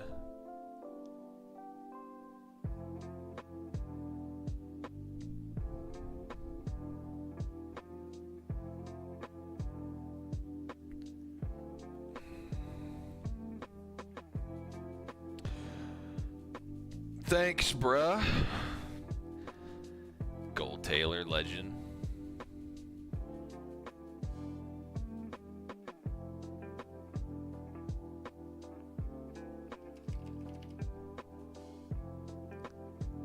Put that on the screen.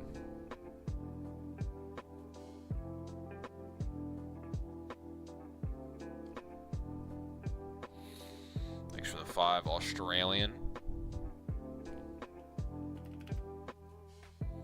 Y'all hit me up with some power scaling questions, bro. Like, what is on everyone's minds? What is the hot debate? What's the hot topic? Hit me a dono and I'll defend, I'll discredit, I'll gas up any side of that argument you guys want.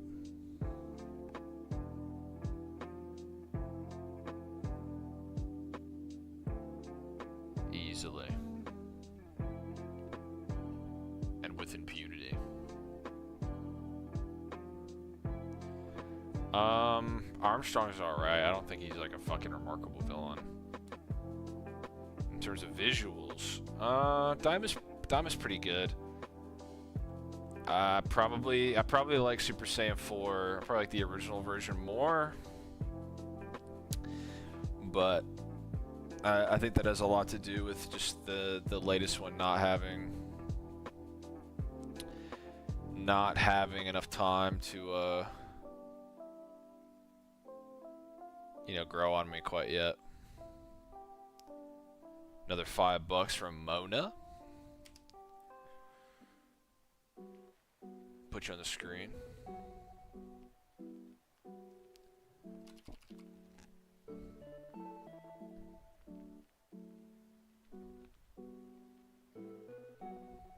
Let me answer your question here. Keep up the great videos, brother. Thank you. Will do. Also, tips for staying consistent even when your plate is already full. It's tough. It's tough. Because the imperative is staying consistent. You know, sometimes you think like... Sometimes you think... Especially with YouTube, you think the job is... editing, the job is having the most researched stuff, you know, the most defensible takes. Sometimes you think your job is, you know, etc., etc. But really the job is consistency. The job is being consistent. That is what you are the most rewarded for. That's really what YouTube, the website themselves, and the algorithm they have built that is what they pay you for. So I think once you realize that, and I obviously struggle with that, you can tier your goals in a way that they become more digestible, I think. But otherwise, I mean, with a bunch of other plates, I assume you mean like you got real life stuff. It's hard, man. It's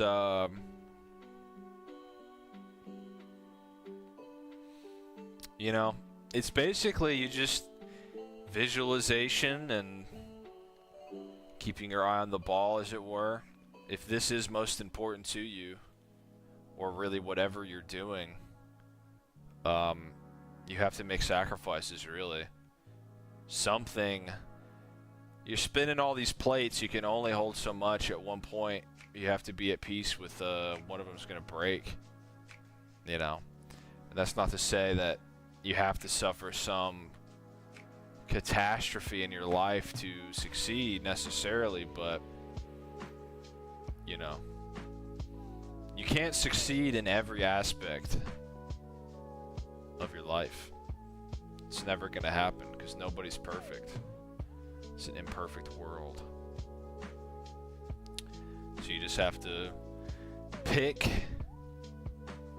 a goal, stick to it, and know that you gotta make sacrifices along the way to see that goal through. Just learned that Doom cried during 9/11, immediately followed by a joke. Oh my gosh. Yeah, he did cry. Big fan from Brazil. Thank you, bro. Appreciate you. Glad to see you here. If you have any power scaling questions, hit me up, man. What's up, Gabe? Nice to see you again. Do you know Nightwing's stance on religion?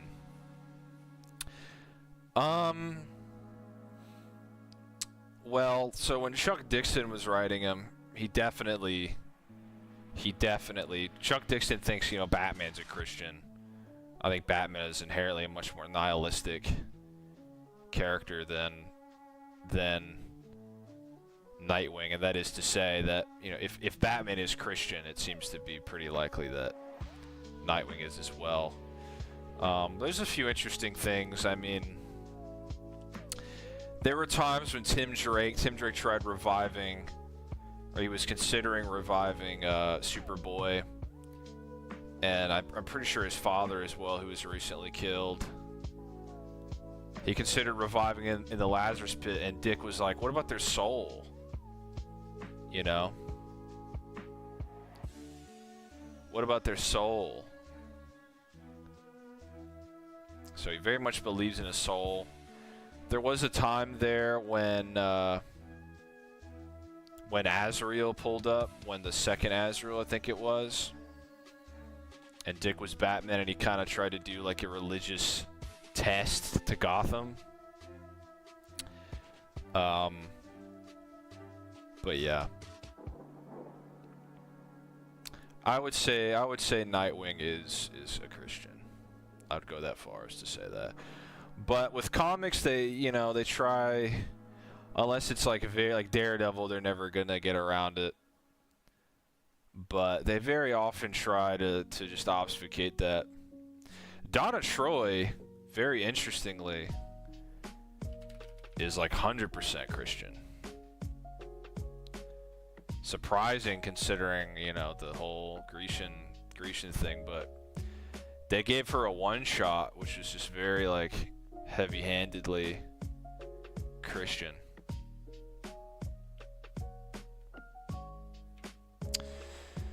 Cassandra Cain versus Shang-Chi. I don't even know. $4.99. Thank you, bro.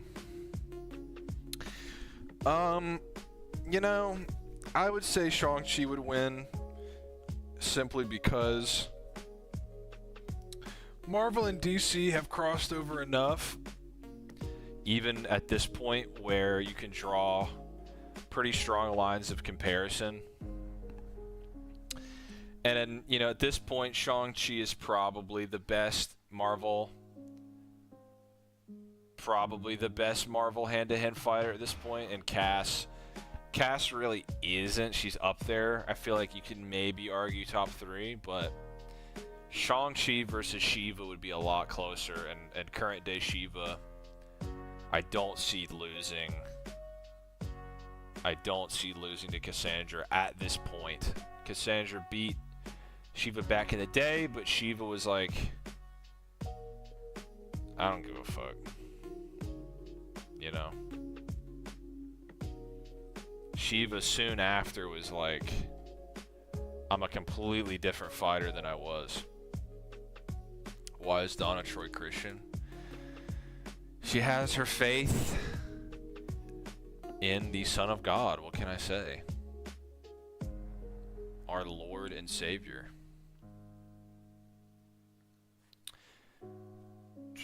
Doom Eternal. There's been a lot of Kratos versus Doomslayer videos, even already. I don't really feel the need to,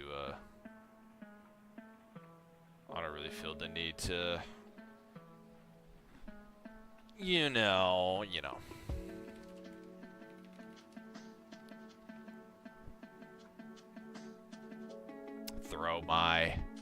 Throw my 2 cents in. Don't really need to do that.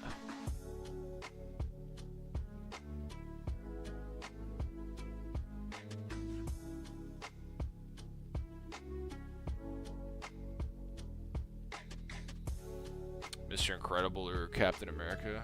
Captain America for sure. Donna Troy, you know, Eclipso is part of that whole Spectre thing. Just connected very explicitly to the Christian God. And when Eclipso was whiling around towards the end of Post-Crisis, they were like, yo, Donna Troy, you have the most amount of, like, the light from the presence, you know, compared to the people here, the other Justice League members. So it's pretty consistent that she attends mass. I don't know what to say.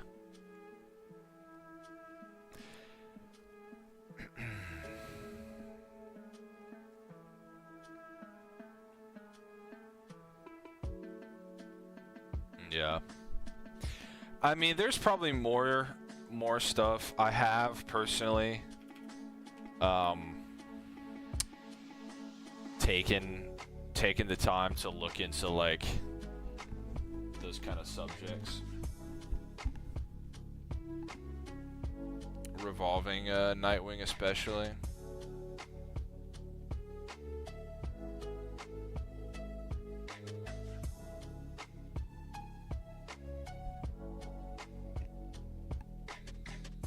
Good shit, bro. I've always felt I'm a little ambidextrous. There is a god in DC who created everything, so why not? Yeah. It's probably the presence. My opinion is the collective unconscious, whether or not the presence initially created everything, the collective unconscious made it thus that he did. It's just the way it is.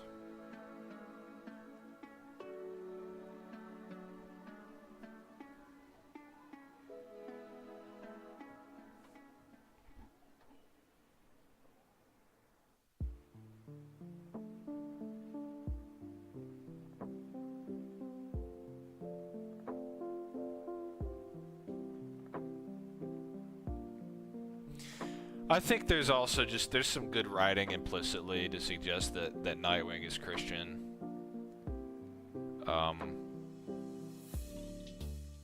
You know, with Batman doesn't really believe his parents can hear him, for instance. There's parts where he goes to, like, his cemetery and he's like,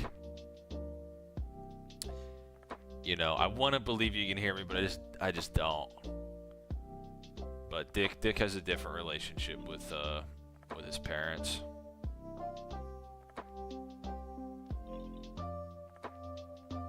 I think Azrael is base, though. Azrael is, like, probably my second favorite Bat family member. I think he's just really cool. He's got a sick design, specifically Jean-Paul.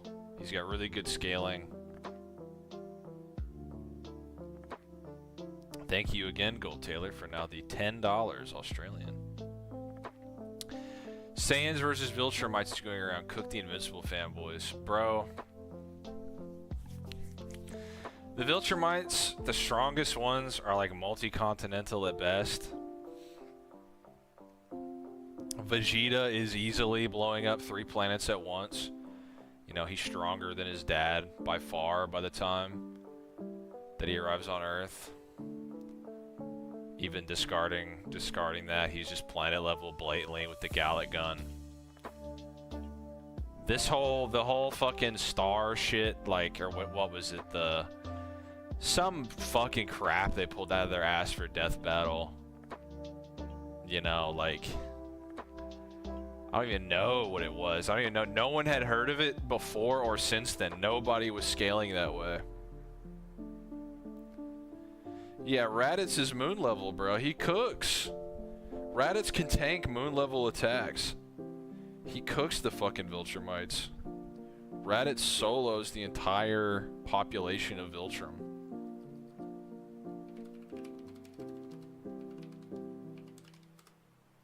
No doubt.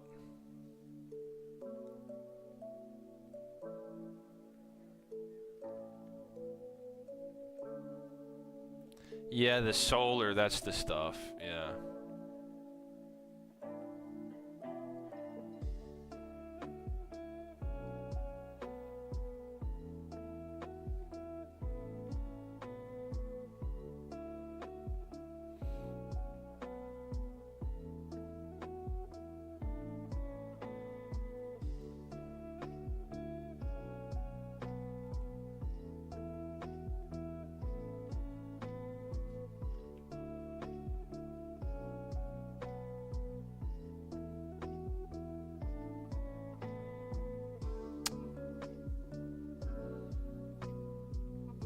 Yeah, nobody gave that feat credit, and literally that series got so super power scaled before that Death Battle had come out, and nobody gave a fuck about the solar disc.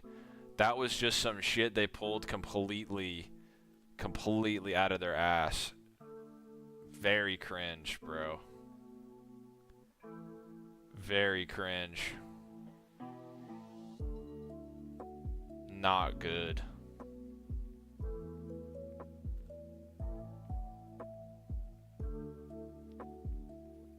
So hell no, hell no, hell no.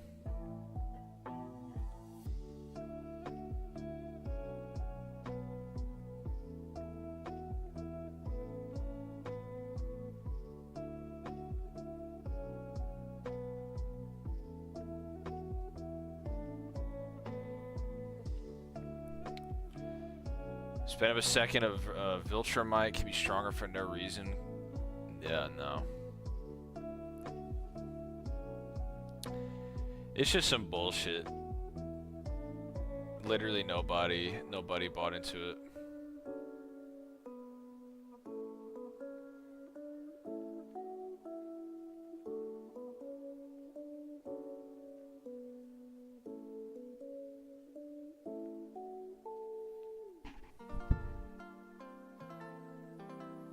Yup. Yeah, nobody gives a fuck about that shit, man. And like how do you have it where like earlier in the series, like they said they're star level in Death Battle?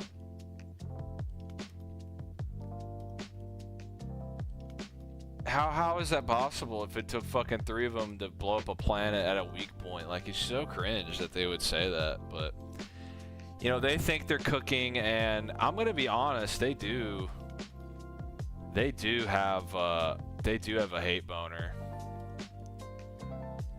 They do have a hate boner for Dragon Ball.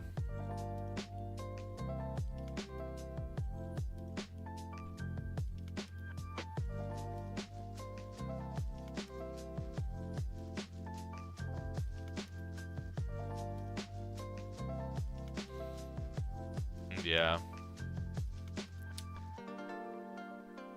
Yeah, nobody cares. The Kratos video, bro, listen. I can't fucking animate, but their animation fell off. Like, that should have been a top tier video, and I feel like I feel like we're seeing the drop off, you know, in quality there because of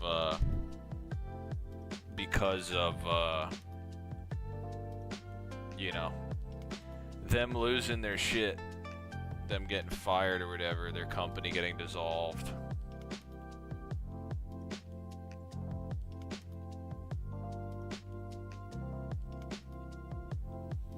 Like, the animation just fell off.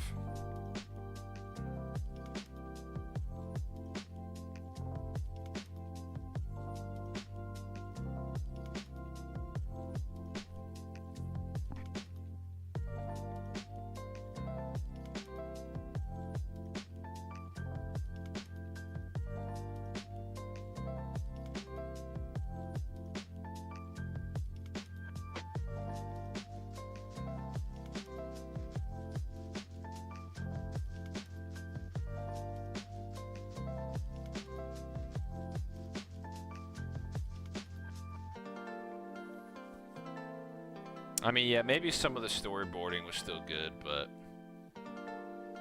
all right, guys, I count maybe like let's get 3 or 4 more donos to fill up the screen here. Let's get it done.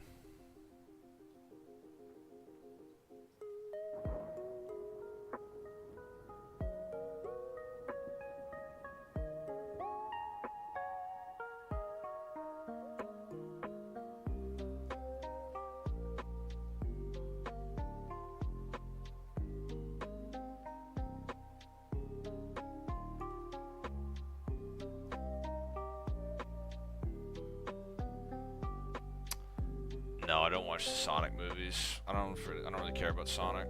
I'm not into that. I'm sorry.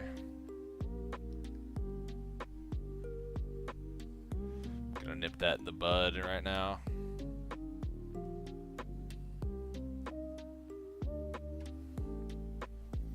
Hey, 37 viewers. Let's get some donos, boy.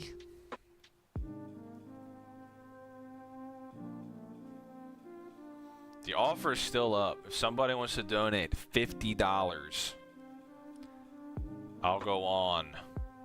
Everybody's power scaling question will get answered for free for the next 50 minutes. If I get 50 bucks. Why the name Crisis? Because I love DC Comics, and all of the biggest events in DC Comics are referred to as a crisis. And I have played Death Stranding. I beat the base game when it came out. I did not double dip for the director's cut though. But actually lately, like today, I was looking at some of the content they added. They added like a PT reference. They added a Metal Gear Solid reference. So I find it interesting that Kojima's definitely using PT as kind of just a platform for every kind of fan base. Yup. Excited for more Fortnite skins. I hope. I mean, to be honest, like, maybe Red Hood would be like the only other DC character. Like, Deathstroke's already in the game. I don't want to fucking run around as Superman with a goddamn gun, bro. It's just silly.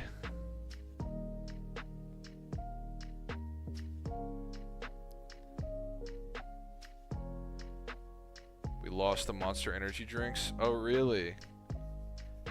Did they get like replaced with some other drink? I hadn't heard about that. You ever try to write a comic story before? Yeah. Not exactly like that. I mean, I think everyone's written like some story over some point.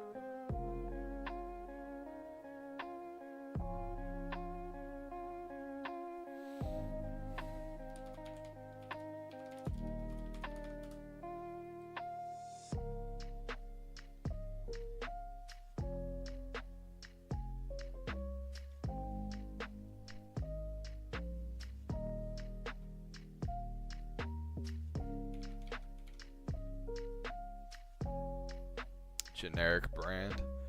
How much you know about Invincible, particularly Omni-Man? I've absorbed some stuff through osmosis.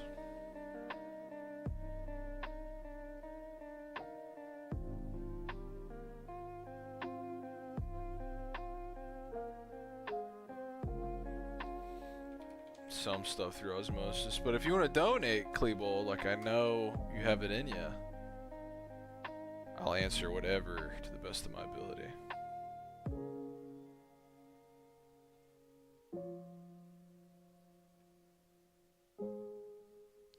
You ever played an RE game? I have. I played plenty of RE games.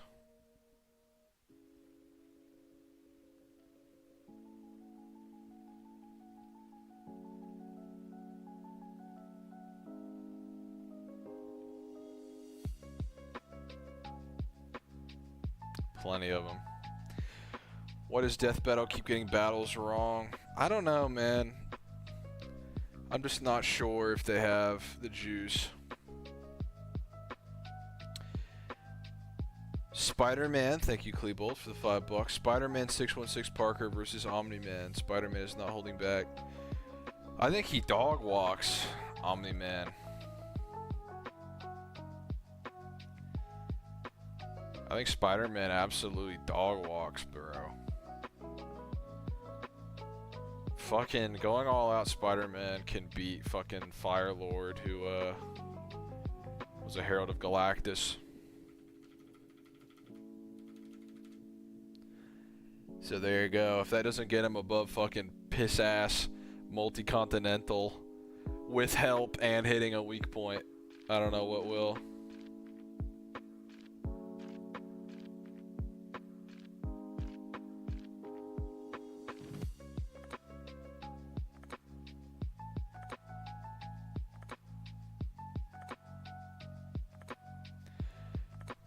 Strong than Super Perfect Cell? No. No. That was not stated.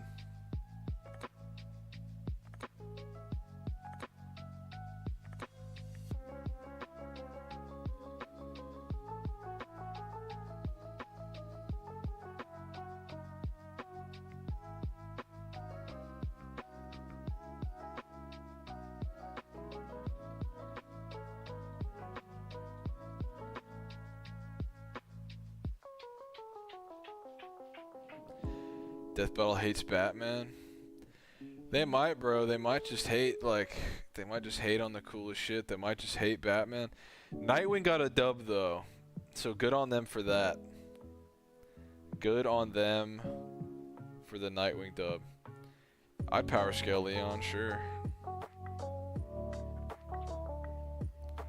Why not? Who's gonna stop me?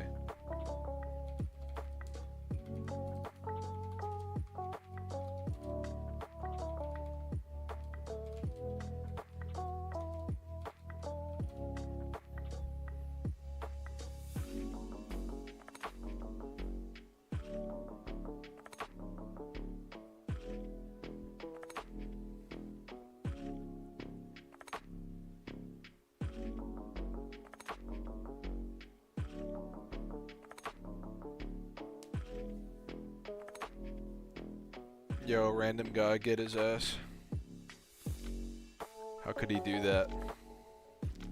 How could you do that to Ghost, bro?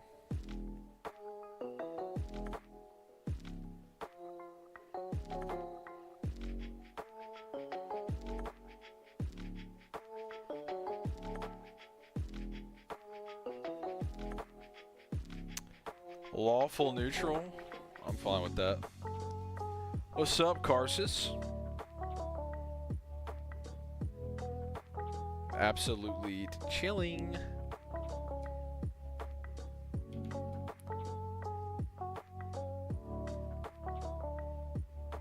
So far, bro, my the music I listen to has kind of just become background noise for me, but I'm glad you like the remix. Would you ever do a face reveal? I have done my face is out there, man, on the DCU Experience podcast every Wednesday. I show up. I show my face.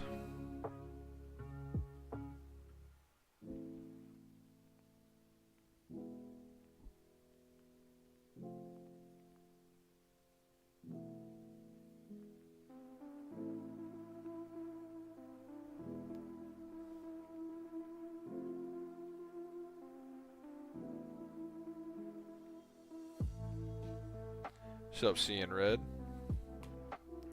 Seen you around before as well. Can you be the oil baron prince that I've been waiting for, bro?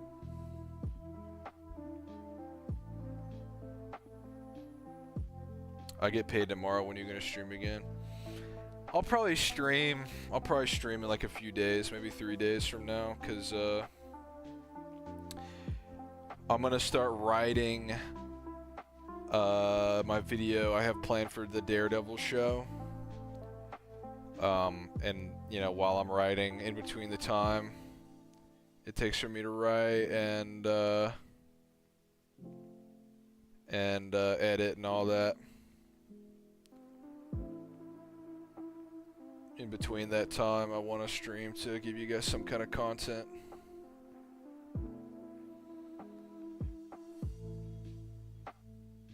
Oh my god, you shouldn't be afraid. You don't even know.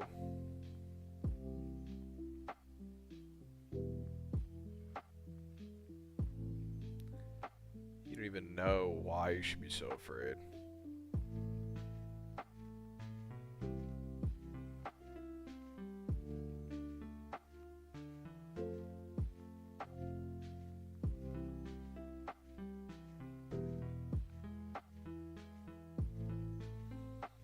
I don't get paid for another couple weeks. I got you. Nah, Superman Lois. I don't know if I'm gonna pick that up, to be honest.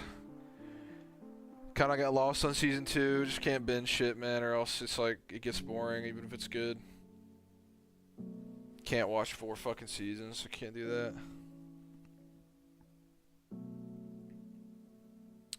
Better mentor, Piccolo or Yoda? Oh my god.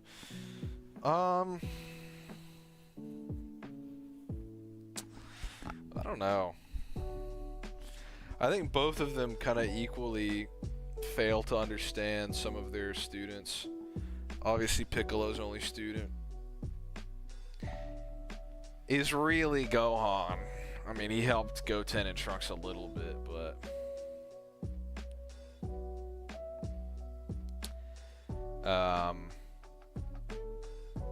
you know, Yoda really didn't know what to say to Anakin. He really didn't have enough wisdom for him.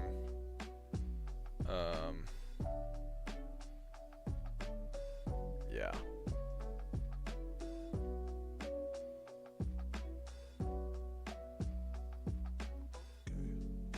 Have you watched? I did. If you go back earlier in the stream, I give my thoughts on Your Friendly Neighborhood Spider-Man.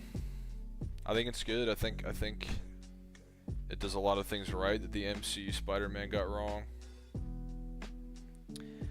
Faux show. And I'm looking forward to season 2. I'm just scared about Spider-Gwen.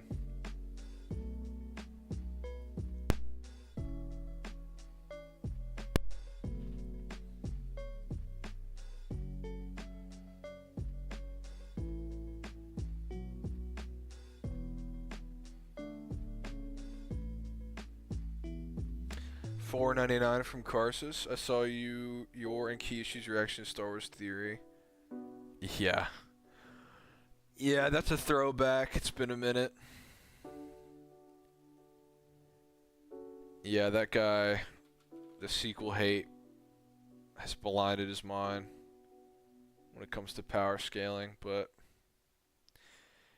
he's a prequel stan, and you know, it's whatever. I don't love the sequels, but I don't hate them I guess, to the point that I'm like, I'm just gonna ignore what the statements say about them.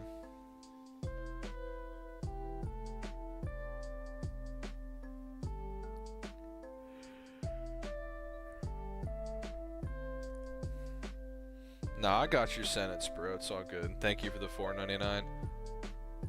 I think at this point, maybe we can do like 3 more donos, and then the screen will be full. And then the stream will have been a total success. Totally successful.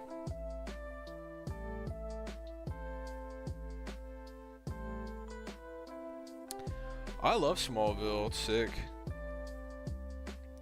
Sequels are the biggest fumble. Yeah, I don't know. I don't know. People were like, oh, well, you know, everyone hated the prequels, but time went on and kids grew up with them and they loved them. You know? But I'm not so sure about that, man. Because kids are gonna grow up with the prequels too, like, it's just not the same. The way that people can just consume content like nothing else. And there just doesn't seem to be, as of yet. You know, the prequels came out 10 years ago. You know, if you were 10 when you saw them, you could be goddamn 20 years old now. New Rocky video was a huge banger, by the way, bro. Thanks, man. I appreciate that. I'll amp it up, Carsus. I'll do what needs to be done. But yeah, I don't think that effect is going to take place with the prequels. I think, and also what's different is kids, when those movies were coming out, you know, they didn't have access to the internet, first of all, and then also movie critique was harder to get on, you know, watching the internet. In like 2005, it would take like probably 3 years. Did I say the prequels? No, I meant the sequels came out 10 years ago. You know, Rise or whatever, Force Awakens came out in 2015. That's 10 years ago, man. And what happens is, like I was saying, you'd have to wait at least 3 years to get on the internet, and then also, like, it took a while for kids to really catch on. Whereas if you're a kid now, all you see really is most people just shitting on the sequels. Like, if you, like, the top #1, you know, commentaries pertaining to the sequels are critiques, you know?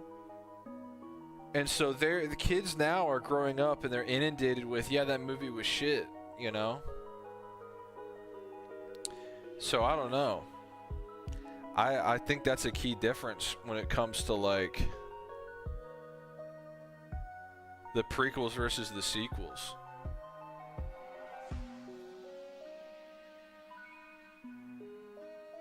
Make a versus battle where your preferred character loses? Motherfucker, what are you trying to suggest, bro? Let's take a fucking look here, man.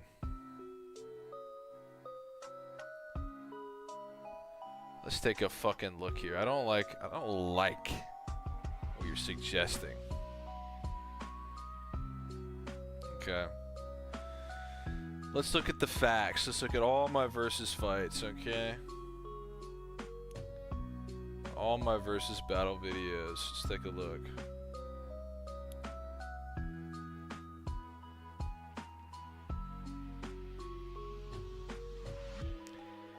Spider-Man 2099 versus Batman Beyond? Come on, bro.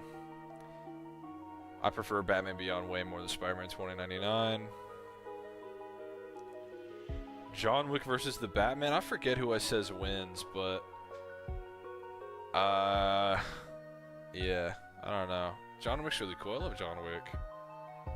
I ain't got no agenda, bro. Come on, man. Give me a break. Clubber Lang versus Damien? I don't know. I probably like those characters equally, TBH. Damien versus Tim Drake? I probably like Tim Drake more, and I'm pretty sure I said he loses? I don't remember. Batman versus Deathstroke. I prefer Deathstroke more than Batman. Or no. Flip that. I say Deathstroke wins, and I think Batman's, you know, obviously Batman's cooler than Deathstroke. Cole McGrath versus Raiden. Probably like Raiden more. It's close, though.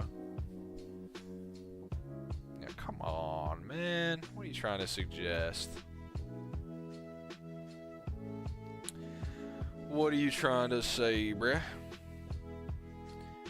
Cat versus Batman. Quit coping and slandering in my chat. This is becoming a trend in the past, like, 2 minutes. I said Tim wins? Whatever. Tim versus Damien, as far as, like, who I like more. It's kind of a toss-up lately. I read a lot more of their characters recently than I did when I was just power scaling them. So, go flip yourself. Go flip off, bro. I'm not biased for nothing. I did, and those movies were very boring. Accurate? I don't know, but they're boring. Arkham Batman versus Peak Solid Snake. If you donate, I'll answer that. Thank y'all for the sub. I appreciate it. Now I can have an official Crisis Nightwing suit. What are you talking about? What are you talking about, bro? You talking some crazy talk, bro. Yeah, whatever. Batman vs. Spider-Man villains? Of course. I'm sorry, bro. If y'all think some bum-ass rogues gallery of fucking animal-themed losers is gonna do anything, you're flipping wrong. This is a Christian channel. You're right. My bad. How many Hail Marys?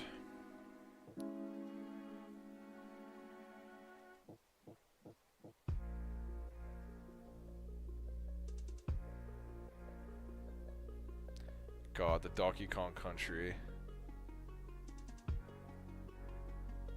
The Donkey Kong Country soundtrack is so fire, bro.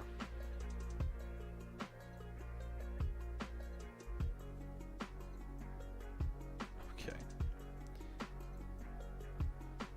Ghost Rider adaptation. Agents of S.H.I.E.L.D. is pretty cool. Ghost Rider was cool in that.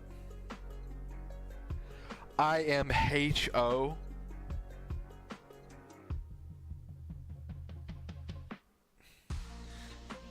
Catholicism is a branch of Christianity. I hate to inform you. Iron Man in like a shitty early suit beat Spider-Man's Rogues Gallery. Daredevil has worked over Spider-Man's Rogues Gallery before. Come on, bro. Luke Cage beat the fuck out of the Green Goblin. Come on, man. Yeah. It's not that hard.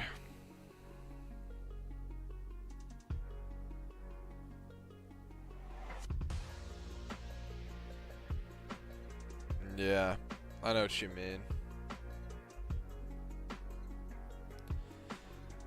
I think Ghost Rider is due for a truly great adaptation for sure. Paul versus Lex Luthor. Clearly Paul is a worse villain. He clearly has a far more destructive reach. Luke is stronger than Spidey, maybe.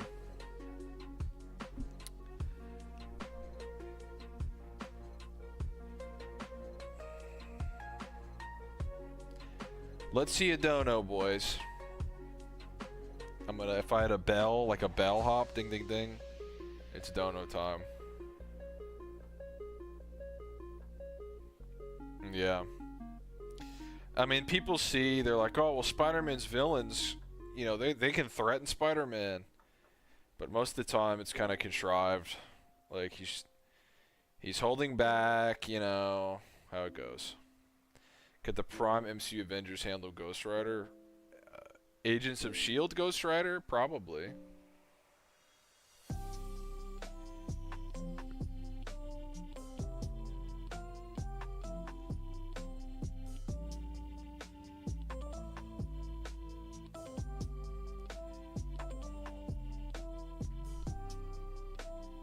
Yeah, that's true.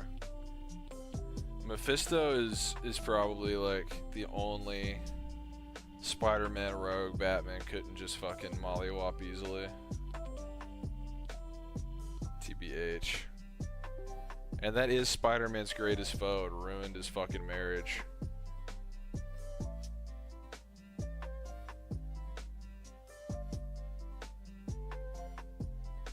That's just facts.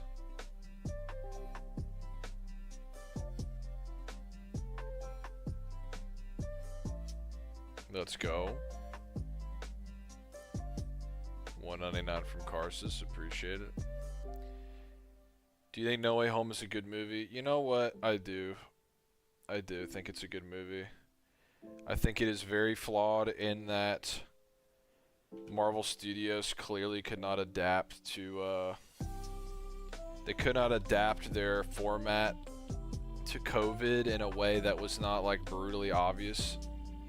It was brutally obvious how restricted they were from a filmmaking perspective, because when I watched that movie, I just don't fucking trust that they're in the same room, you know, over half the time. You know, and there's unfortunate things like Sandman and Lizard. They probably could have gotten more characterization potentially if their actors weren't, you know, locked down in other countries and they could only really provide their voice. But I think the writing is pretty good. And it's got fucking Toby, it's got Goblin, it's got Ock, it's got Sandman. I can't look at that and look at the level at which, you know, it was pretty competent. It was pretty good. So I can't, all those things together, I think makes for a good movie. Did Thanos have an onion chin? He did and does. Oh my god, bro. I don't know, bro. This Paul shit has gone, this Paul shit's gone on too fucking long, man. That's why I made Paul. God. Yeah, there is some missed opportunities like that suck, I'm not gonna lie, but they just knew that Toby being there, they wanted Goblin in this movie to serve as Tom's villain, because like I said, it really is Tom's Spider-Man 1. You know, he fights the fucking Spider-Man 1 villain. It's his origin story, you know. Spider-Man 1 was Toby's origin story.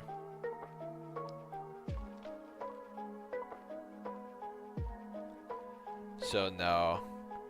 Like they knew that if Toby interacted with Goblin, it would just detract.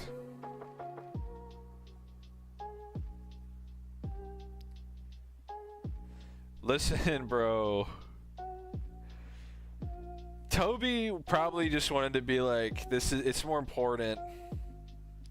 It's more important if this kid makes the right choice, right? And then when he saw that he probably fucking wasn't going to, he you know, pulled up. It would have been fucking hella crazy if fucking Andrew, Tom, and Toby just fucking jumped Goblin from the onset of that fucking fight.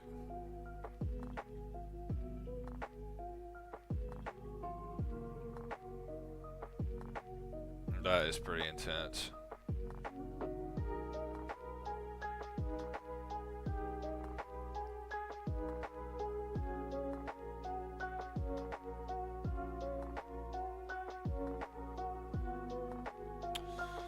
Yeah, he would have beat the fuck out of him.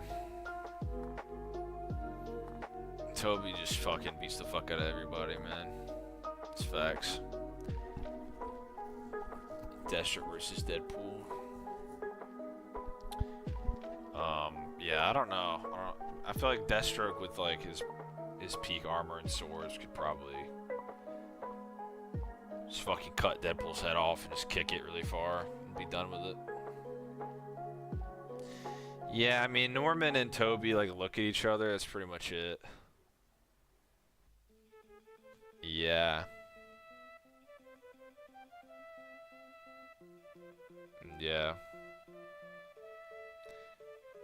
Tobey Spider-Man is beloved, as far as I can tell. Oh, Andrew's Spider-Man is overhated. I don't hate him, but the first Amazing Spider-Man is mid, and the second fucking Amazing Spider-Man sucks. I'm sorry, it sucks. Although, Far From Home is probably worse, to be honest.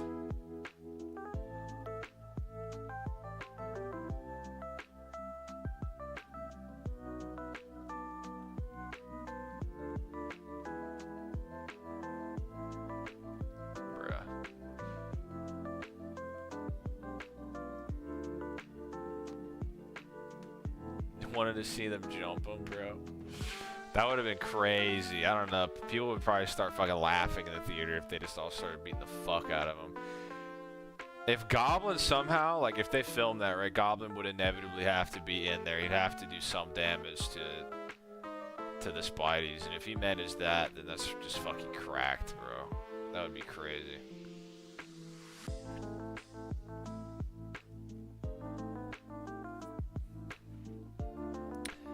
Alright, boys. This space right here look really good for a dono. That would be pretty peak if that was a bit of a dono right there, am I right? You know what I'm saying?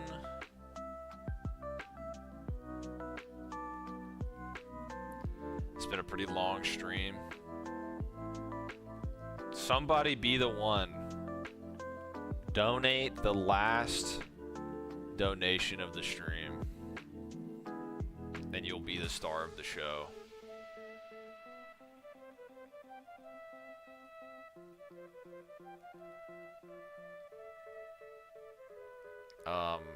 Yeah, I don't think Goku's gotten really stronger since that video.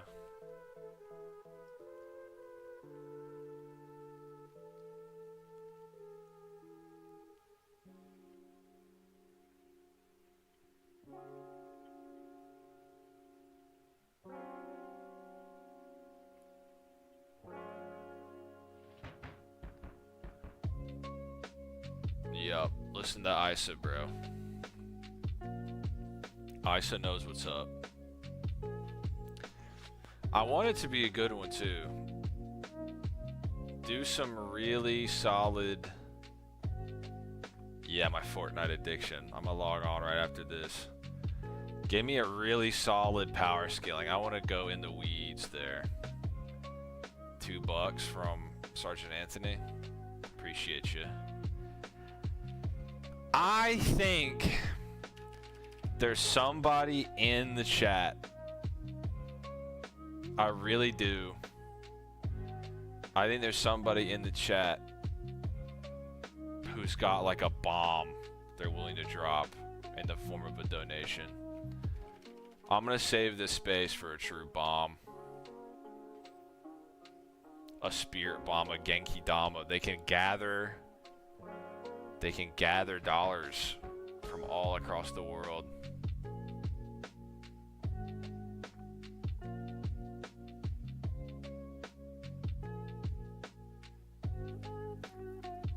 Solid Snake versus Toby, no way home scaling.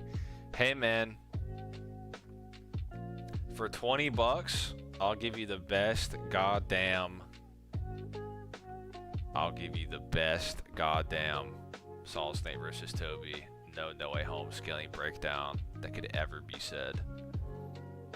I am the motherfucking master of either of those.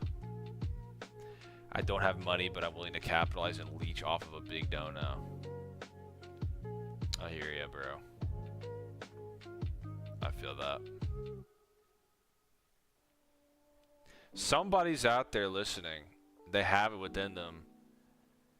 And what they need is more people like Al-Umik hyping them up. That's what they need. They need more people Like Alumic. What's up, Seeing Red?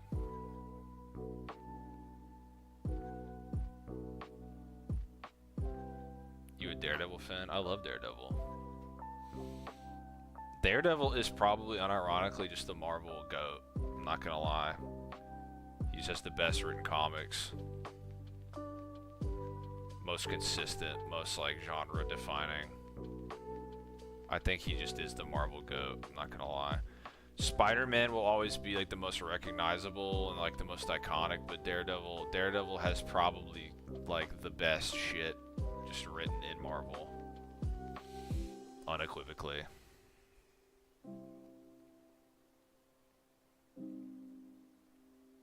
It's just the way it goes.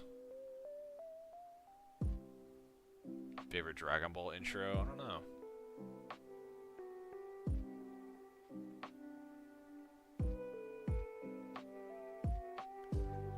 Probably the original. Keep it up, Alumic, bro. There's somebody out there. There's somebody listening right now who's like, which streamer of my favorites, which power scaler do I really want to bless with a crazy dono? And they're going through, they're like, Chuck, I don't know. I don't know about Chuck. Clyde, oh, I don't know. He's Australian, like... He's fucking... Does he need the money more? Does he need to, like... buy fucking electric fences so kangaroos don't, like, rip him out of his bed when he sleeps? Could be the case. I'm gonna argue it's me, though. I'm gonna argue I need it the most. Interesting development. However, from out of left field, aka Cash App,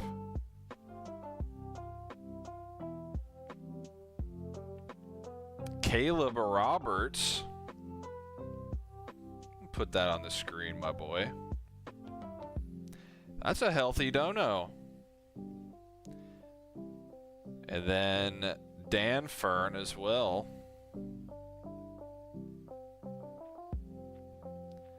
Let me get these over to my computer here so I can put them on the screen, my goats.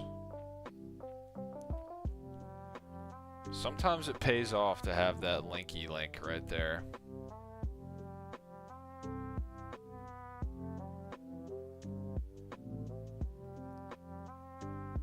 Sometimes it really do be clutch.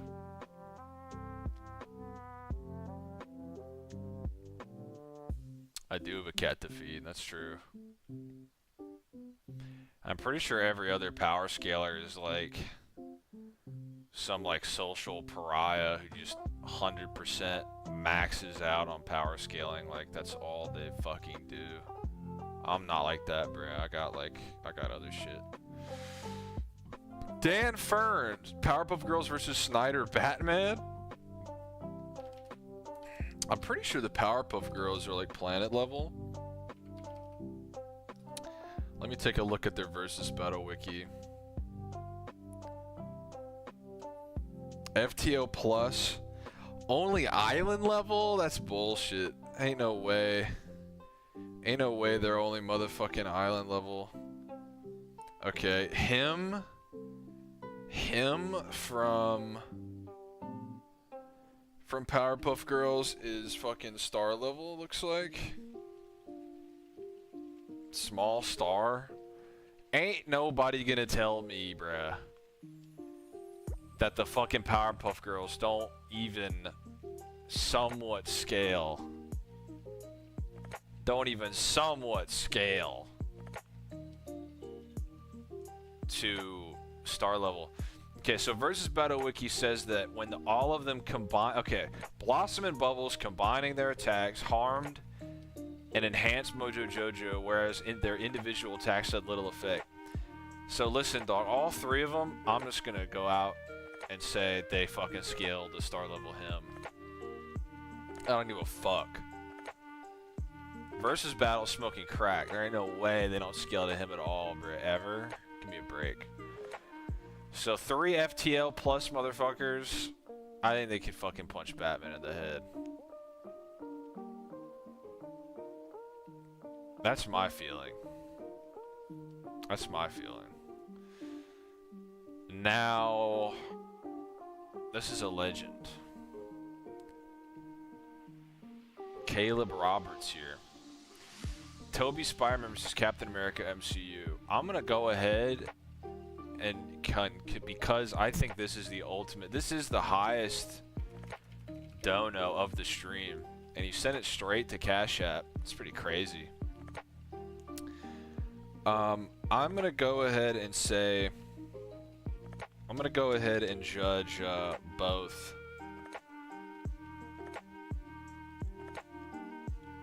Both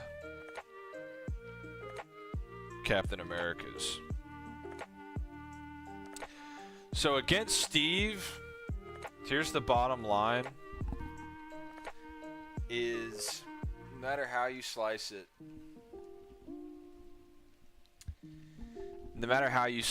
Cull Obsidian scales to motherfucking Mark 50 and Mark 85 Iron Man. He was beating the hell out of the Mark 50, and the Mark 85, he was fucking him up too. He like backhanded Iron Man into the ground during Endgame, and then fucking Iron Man was rapid fire shooting him with 2 Mega Man X ass fucking Buster Cannons, and it wasn't doing shit to Cull Obsidian. He was just completely no-selling these 2 attacks from Iron Man. And then also, even as early as Homecoming, he's just no-selling fucking punches from Winter Soldier's arm, from Bucky's arm, which could overpower Cap in the same movie.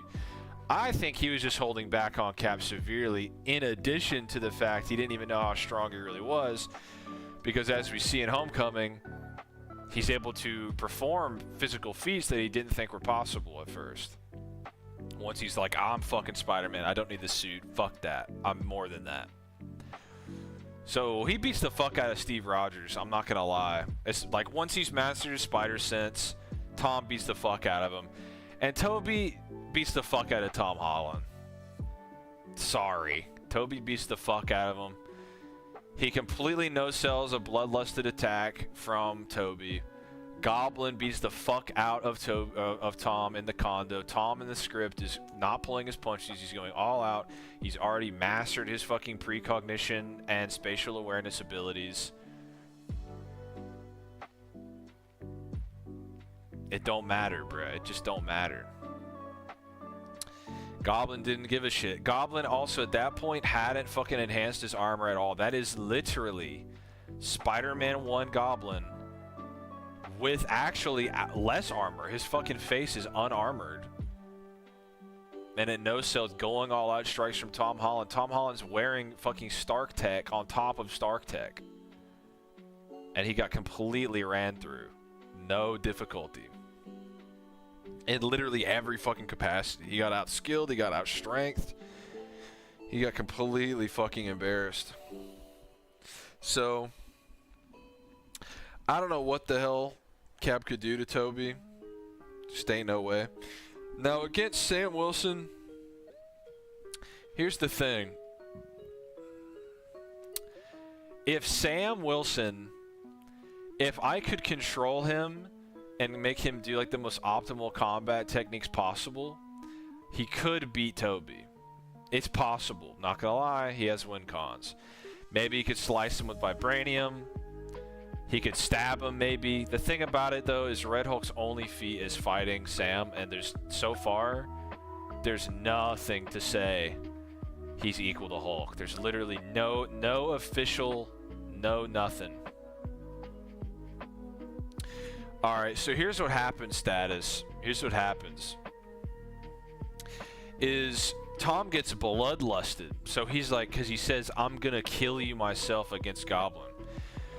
So him being bloodlusted makes him stronger than when he's going all out earlier in the movie. But also, when you watch No Way Home, Goblin punches and cuts that same Tom Holland.